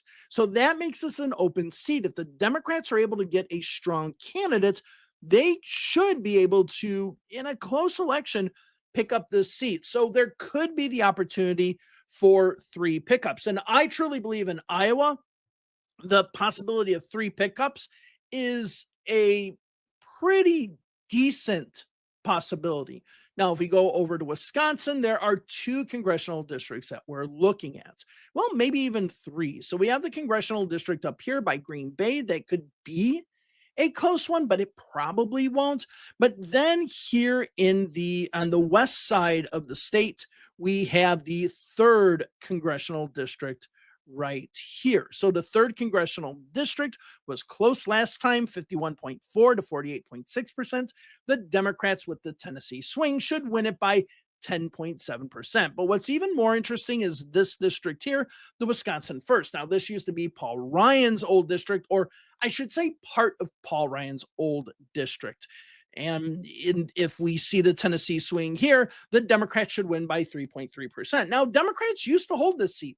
Les Aspin, before he became Secretary of Defense under Clinton, actually held the seat, and then Congressman Barca after that held it, and then it flipped over to the Republican side. So there is a possibility for the Democrats to pick this up. And this is a district that personally I've been watching for a while. I've been thinking, the Democrats always have an opportunity. But it's kind of like the Schweikert district back in Arizona. It just seems like the Democrats should be performing better in it, but then just don't. Now, let's go ahead and look over at Michigan. So we do have a few pickups here in Michigan. So let's talk about the first big pickups that we have in Michigan. So the first one would be the Michigan, well, the fourth one would be the close one.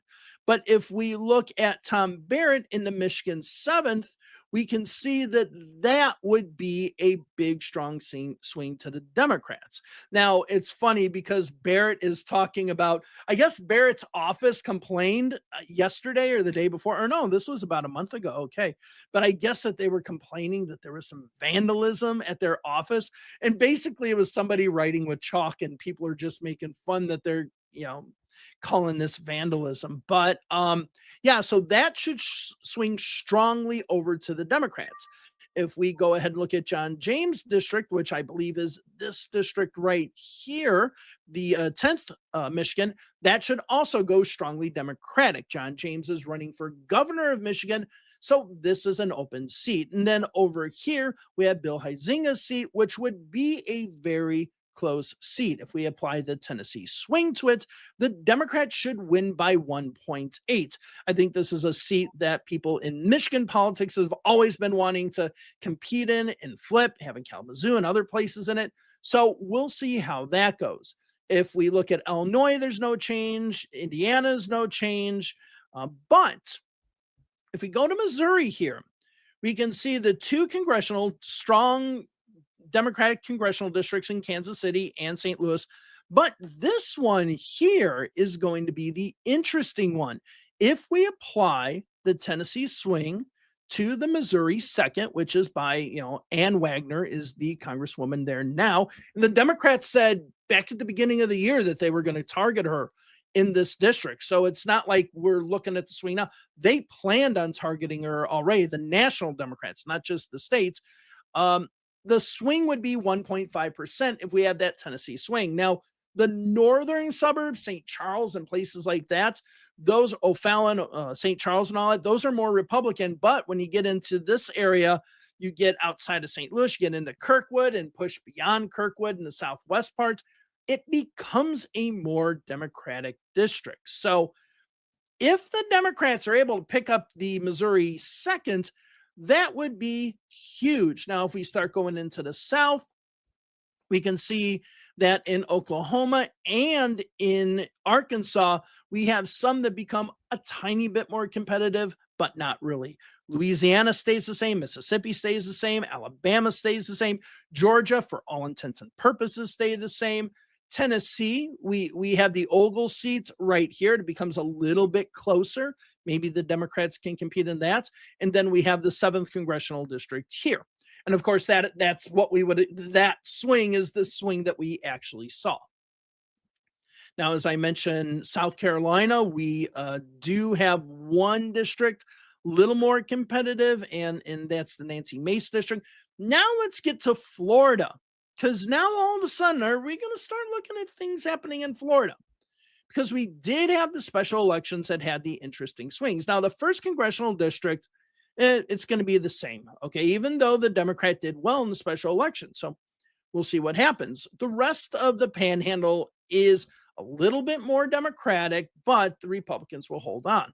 Now, Aaron Bean here in and around Jacksonville with Nassau County and Clay County and all that, he would barely win with this Tennessee swing. He would win by like 1.8%.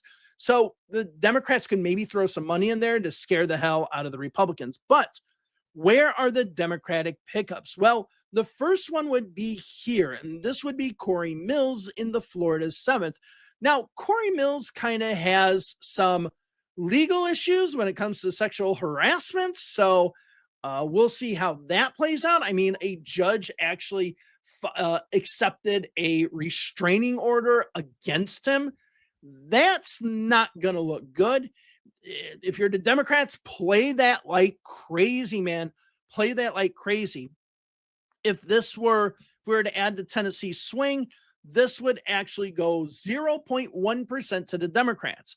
Now, if we go to the 13th in Pinellas County here, the Democrats would win it. So Anna Paulina Luna won it 54.8 to 45.2%. If we apply the Tennessee swing, that would be the Democrats winning it by 3.9%.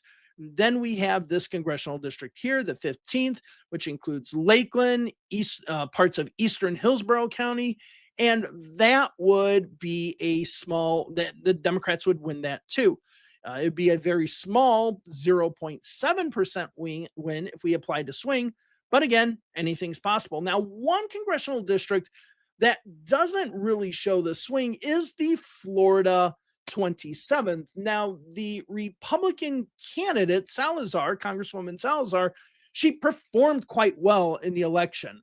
But in the presidential comparison, the Cook Partisan Voting Index, it's considered a even district. So even though this is very red, this could be a Democratic pickup here. So this basically would offset what we saw all the way over here in the Washington 4th. So that's absolutely possible. Now let's go up to Virginia. We're going to skip North Carolina. I know a lot of you are looking at North Carolina right now. We're going to skip North Carolina right now. We're going to go to Virginia, okay? In Virginia, the Democrats can pick up a number of seats. Now, this Virginia seat here, the first, would be very close. If we apply to Tennessee swing, Rob Whitman would lose by 0.3%. But this one down here, the second congressional district, this one is actually a strong possible pickup for the Democrats.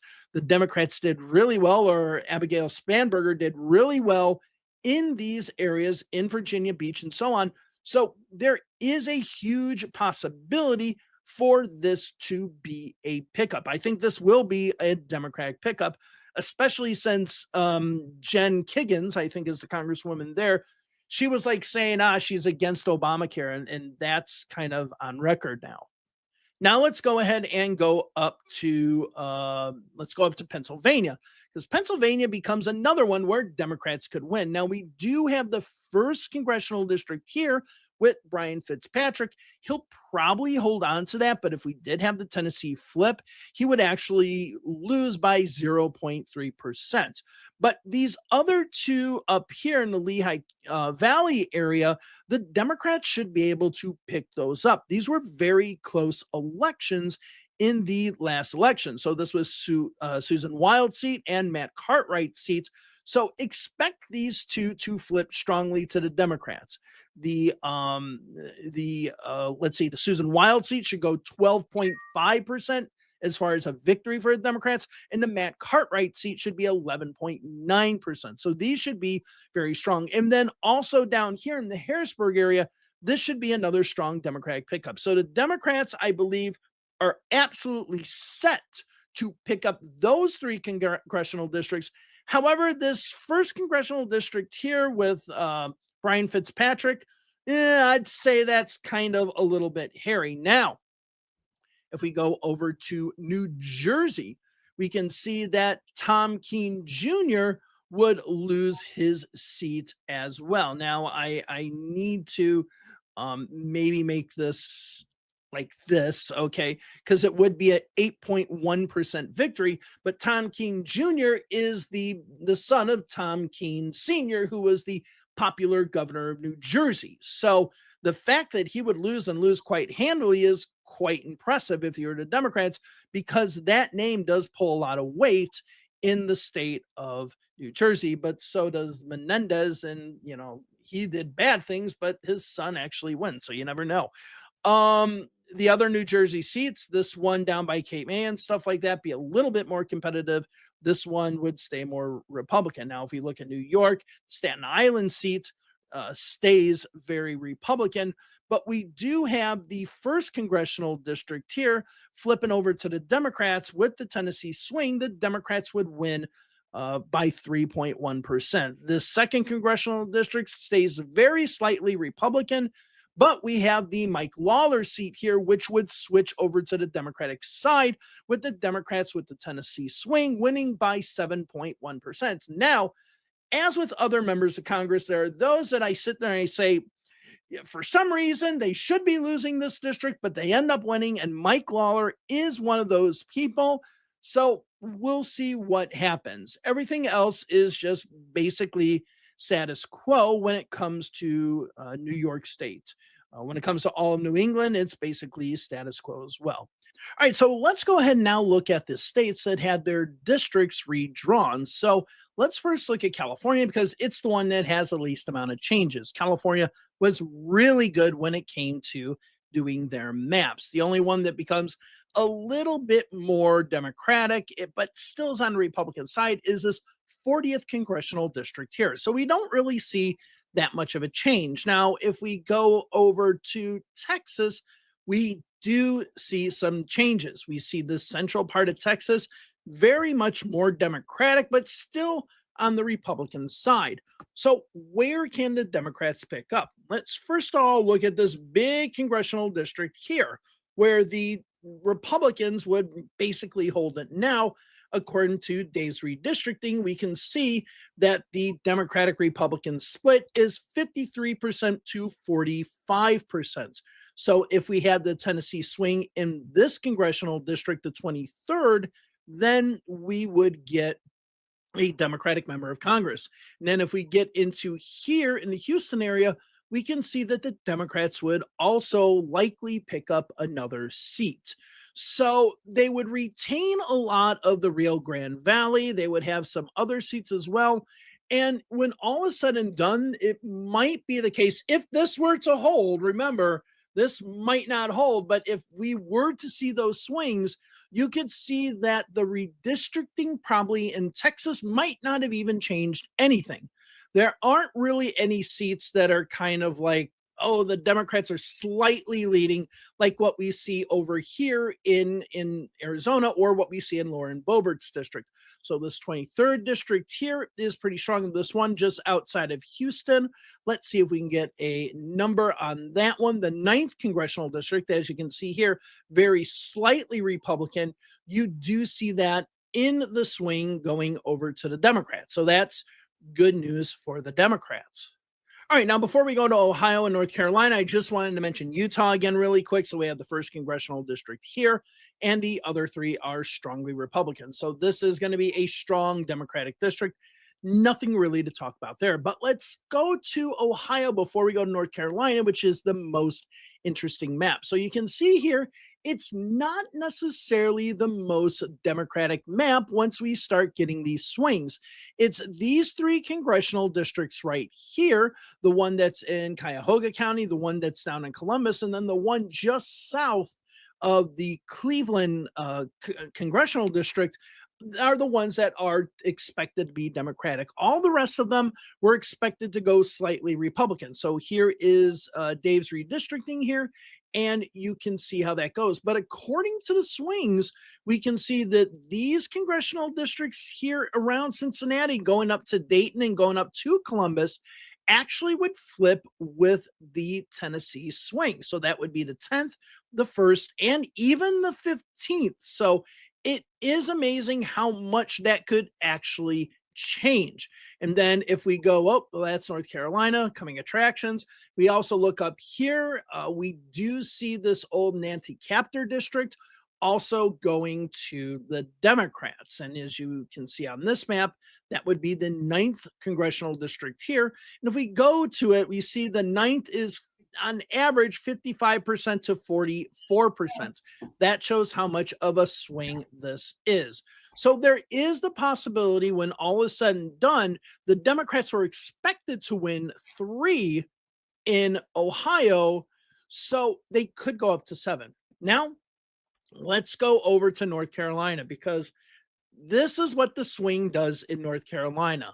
Leaves all but one district for the Democrats. The Democrats would win every district except this one, and it would be very, very close. So Virginia Fox up here, who I think was like one of the first kind of, I hate to say, stupid Republicans, she would be gone. You would have the Democrats dominating throughout the states. Now, obviously, we have 1, 2, 3, 4 congressional districts that are very, very, very close. Now, these very light shades of blue are 2%. Like the Democrats would win by 2% or less. If we look at this darker shade, and I guess I should have mentioned this earlier, this is between 2 and 5%. What difference does it make whether there's a Supreme Court ruling? Supreme Court ruling only applies to Texas. That's it. It only applies to Texas, not the other states. This darker shade is between 5 and 10% victory, and then these dark blues are winning by 10% or more. Now, why is this the case? Let's go ahead and look over at the North Carolina map, and let's look at the partisan leaning. The problem is that the Republicans made so many 52 48, 53 47, 55 45 districts that were the Republican districts. So let's look. These are the 3 districts that the Democrats had. They piled all of the Democrats in these districts. But look at all of the Republican districts. Okay, let's go through the numbers. Okay, 1st congressional district. Okay, 52.4% Republican.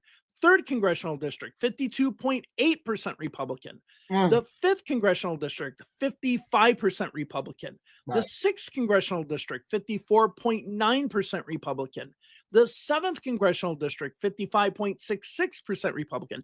Now, this 8th one is the congressional district that I have as the one that the Republicans would win.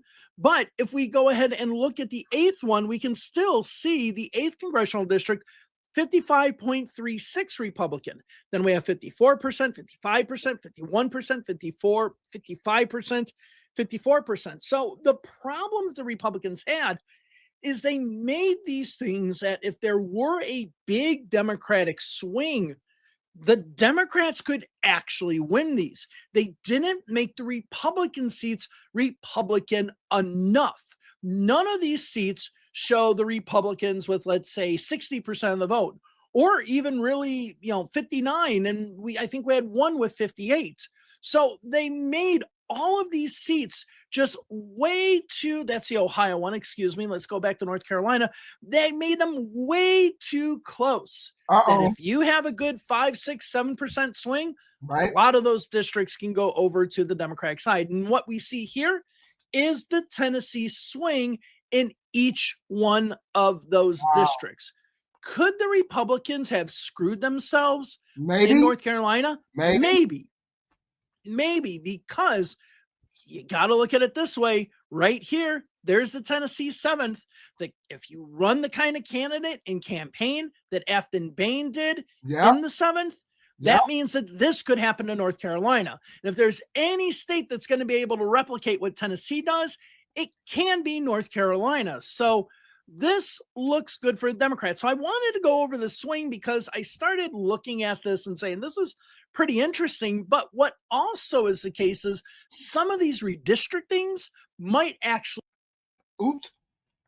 Damn it, I didn't mean to do that. All right, so what you're seeing is not clickbait or anything like that. It is true. If we take the swing that, like, damn it, I did something. I don't know what the fuck I did. Tennessee does, it can be North Carolina. So this looks good for the Democrats. So I wanted to go over the swing because I started looking at this and saying, this is pretty interesting. But what also is the case is some of these redistrictings might actually backfire on the Republicans. Now, as I said before at the beginning of this video, we have to have the caveat that each congressional district is different. They have their own dynamics. They have their own candidates, their own issues and stuff like that. And it's important to remember that. But if the Democrats only need to win 5 seats, right, or 6 seats or whatever, they're in a good position. I mean, they're on pace. Even if they got half of the number that we see here, it would be a good election result. All right. Well, that's all for today. Make sure to like and subscribe. Join my Patreon if you want to. Have a wonderful day wherever it is you are. Bye-bye. So that's my guy. And he tells it. Mr. Colin Allred. Yes. Thank you so much. Most people follow his lead. He said, we only need to pick up 4 or 5 seats. So if we only need to pick up 4 or 5 seats, it's going to be fucked up for the Republican. Well, if we're going to pick up more than that, I think we're going to pick up like 40 seats. 40 seats. Because we only need to pick up 5 seats, right? He went over the map as such that you would know that we're going to pick up 5 seats. We're going to pick up more than that. Okay? And a lot of these people are they're retiring. So if most of these people in these districts are retiring, it's over for I mean, we're gonna be in charge of the House. We're looking to be in charge of the Senate. That's what we want to be. Hold on. This is my last one. This is my last one, because people keep saying, "Oh, Trump got a nice approval rating." Trump's approval rating is amazing. Sorry, they're rejecting Trump all over the board. He's getting rejected all over the board. Minutes ago, on the eve of key off-year elections. With us now is CNN's Washington bureau chief and political director David Chalian. D-Chow, we got big numbers here on the Hold on, I got the wrong guy. I got the wrong guy. Hold on. I got the wrong guy. Wrong. What is it? Wrong. Damn it! I knew I seen him. Shit. Hold on. I had the wrong guy. Wrong thing. Guy. Sorry. I'm thinking of something else. Hold on. Hold on just a minute. Hold on just a minute. This is updated 2 days. New Gen Z.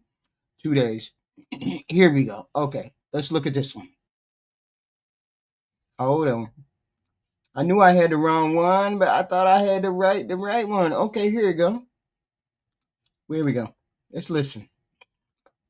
The issue of affordability, repeating his line that it's as he puts it, a con job by the Democrats. But a growing number of Trump allies are now urging the Republican Party to sharpen its message on the cost of living heading into the midterm. CNN chief data analyst Harry Enton joining me now. Look, ultimately, it's the American public who is going to decide if this is a major issue. What are you learning from some of the numbers you've been looking at as to how people really feel about this? Yeah, I mean, look, you can bloviate as much as you want in Washington, D.C., but at the end of the day, it's the American people who make the ultimate decision at the ballot box, like they did last month in Virginia, in New Jersey. And this is what it's all about, baby. Google searches for affordability up 110% versus a year ago. More folks search for affordability in the last month than at any point since the Great Recession, all the way back in 2009. This is no con job. This is the American people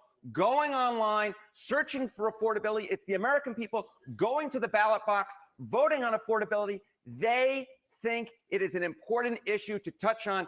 Donald Trump might want to make the argument it's a con job, but the American people don't think so. When it comes to things like high prices, I mean, what is the top issue that Americans say they are facing, bar none? Yeah, you named it. You named it. I mean, ta-da! It's the cost of living, most important to you right now, 36%. What's right behind it? The economy, 20%. And then I combined here healthcare or Medicare and Social Security right down there, number 3, 17%. What do these all have in common? It's do, re, mi. It's all about the economy, spending, cost of living, entitlements, all about being able to afford things. That's what we're talking about, Sarah Seidner. This is the name of the game. It was the name of the game last month, and it is very likely to be the name of the game come 11 months from now in the election. And it's not the Democrats making up, it's the American people that the Democrats are following. And if Donald Trump and the Republicans don't start following the American people, well, you get results like you did last month in Virginia and New Jersey, and that is Republicans losing by double digits in races that they thought would be considerably closer, especially in New Jersey. Look, it was the name of the game in the presidential election. Yeah, right? Sarah. I mean, I had to bring that up. Beautiful. That is part of this. So when you look at this, what is sort of, there are lots of things. People back then, it was eggs, it was groceries, and people were really frustrated. But there is so much more to what the cost of living is and how it affects us. That's exactly right. You know, we think of cost of living, we think of groceries, but it's also about housing, affordable housing. We saw that last month in the New York City mayoral election, and it was something that we saw in the 2024 presidential election as well. Good affordable housing, satisfied with access to it. You know, you look back a decade ago, it was 69%. 59%. We're going down the slide here in 2019. Look at where we were last year when Donald Trump won another term, all the way down to 36%. That's a 33-point drop in just a decade of time. Affordable housing is such a key component to this. It is such a key component. And Donald Trump won on affordability, even if he didn't use that word. He won on affordability. He won on the cost of living in 2024. And he has completely lost the plot. And it's not just about groceries. It is also about people putting a roof over their heads. And that is going to be a big issue in my mind going in to 2026, because it was a big issue in Tennessee 7 as well. It's going to be a very big issue. When all of a sudden you see falls like this from 69 to 36, that is a siren. That is a flashing red siren. The politicians don't follow it, they're going to be in big trouble with the American people. It's a big deal, partly too, because this is the biggest bill that most people have, either their rent or their mortgage. That is the highest thing that they pay. That's the beauty of it. Republicans ain't gonna listen because they never listen. They always want to do what they want to do. They want to help the rich man. They want to help the rich people. They don't never want to help the poor people. The poor people are the ones that are hurting. They're going to be the ones to lose their own. They're going to lose their spot at the table because they don't never want to listen to people when they say, you need to do things for the poor people. You never want to do anything for the poor people. You always want to do things for the rich people. This is what people seeing. This is what people are saying. I'm not saying it. This is what all of these people are saying. All these people are saying, your president doesn't care about poor people. Your president cares only about rich people. That's it. He only cares about the rich people. So this is where it's going. Hey, never mind the groceries and everything else. Harry Enton, it is a pleasure to see you this morning. Thank you for bringing us that. Democrats won big in the November elections by running on the cost of living, affordability. President Trump, over the last month or so, has argued that the focus on affordability is a scam and a con job. CNN's Matt Egan is with me now. That's kind of different than what he said during the presidential campaign, Matt. Yeah, John, it's really hard to make sense of this argument that the affordability crisis is a con job on a few different levels, right? First off, this is arguably the issue that helped propel President Trump back to the White House just a year ago. And not only that, but candidate Trump, he used remarkably similar language to what now President Trump is calling a hoax. Take a listen to what candidate Trump said on the campaign trail last year. Starting on day one, we will end inflation and make America affordable again. To bring down the prices of all goods. Starting the day I take the oath of office, I will rapidly drive prices down and we will make America affordable again. We're going to make it affordable again. We will end inflation and make America affordable again. Yeah, he lied to you goofies. He lied to you goofies. He lied to you goofies. That was even in the 2024 Republican Party platform. And look, this message, it seemed to work. It really seemed to resonate with voters. But he lied to y'all. When you look at the 2024 exit polls, among voters who said that inflation caused their family severe hardship, Vice President Harris, former Vice President Harris, only won 23% of the voters. The vast majority went to Donald Trump. And look, one of the problems here is, believe it or not, inflation is actually higher as of September, the most recent month we have data for, than it was a year ago, which is the left side of the screen, when, again, candidate Trump was promising to make America affordable. Y'all need to say that again. Inflation is higher than it was last year. Y'all, please say it again. It's higher than it was last year, inflation. Again, it's not the runaway inflation that some feared, but what's notable is that tariffs, the president's tariffs, are part of the reason why we've seen this uptick in inflation. And I mean, hold on. Did you say that it was the tariffs of this president that is making the inflation go higher? Did you say that? Did he just say that?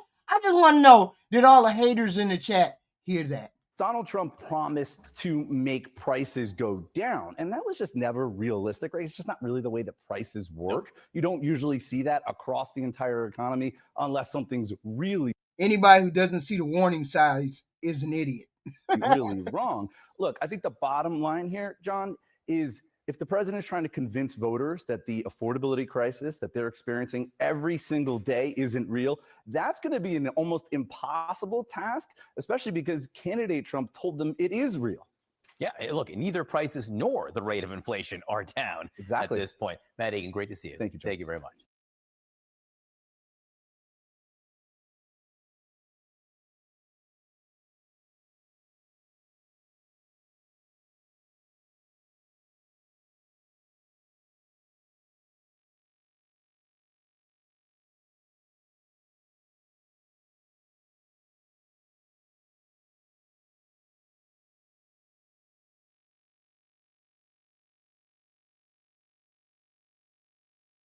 Inflation of 2.7%, that's the number he used, is well above the Fed's target.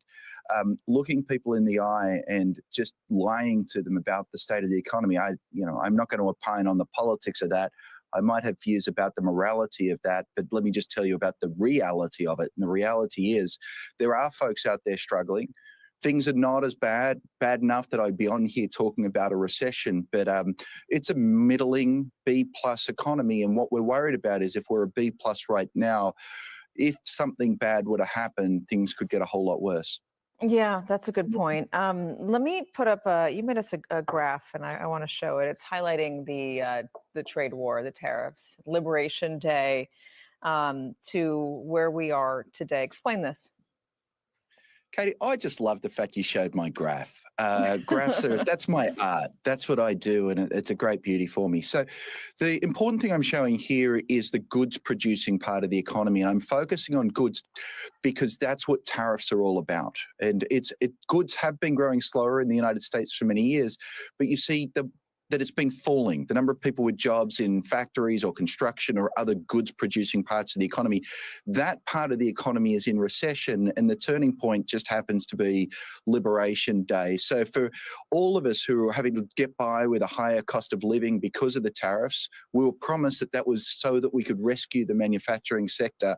As you and I have discussed many times, when you put tariffs on steel and aluminium, you actually making it harder for American factories to do business. And so you're seeing an incoherent policy having quite unexpected effects.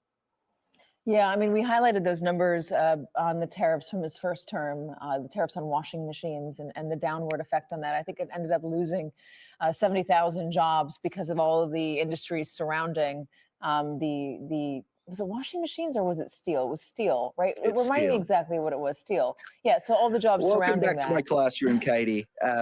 Yeah, so what happened was we put President Trump put steel tariffs on back in 2018. That's actually good for the steel sector. It makes the American steel more competitive relative to other countries. The problem is that steel is a very small employer in the United States, but it's a very big input into American manufacturing.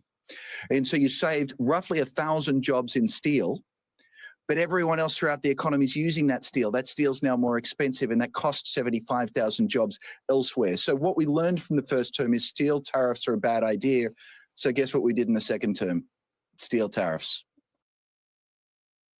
That's crazy. That's crazy. That's and even more. That's our president. Our president is making these decisions, making worse decisions for the American people. The American people have to suffer, and the American people have to put up with whatever we got to put up with. It is what it is. Hopefully you all been hitting the like, share, and subscribe button. I appreciate the like, share, and subscribe. We will be back with more content. Of course, we'll be back with more content. Look throughout the vast amount of videos that we have. I appreciate it. Hit the like, share, and subscribe button. We will definitely be back, of course, because we always hit in the news. Jasmine Crockett running for Senate. Of course, the polls are what they are. All of the districts, hopefully we can win the House. More than likely, we're going to get the House. We're going to get the House. Okay? We're going to get the House. We are aiming for the Senate. We're aiming to get the Senate. So if we can get the Senate, then this president is cooked. And that's why they are doing everything they can, lie, cheat, and steal, to gerrymander everything so that they don't have to lose. So they don't have to lose power. And it is what it is. I was going to say Jasmine guy. Yeah, I did. I did say Jasmine guy. So we definitely have content. Every once in a while we have content. This is a 2-hour content stream. Okay. We had content earlier today. We did content earlier. We will be back. We will be back. Hit the like, share, and subscribe. I appreciate it. I appreciate it. I appreciate it.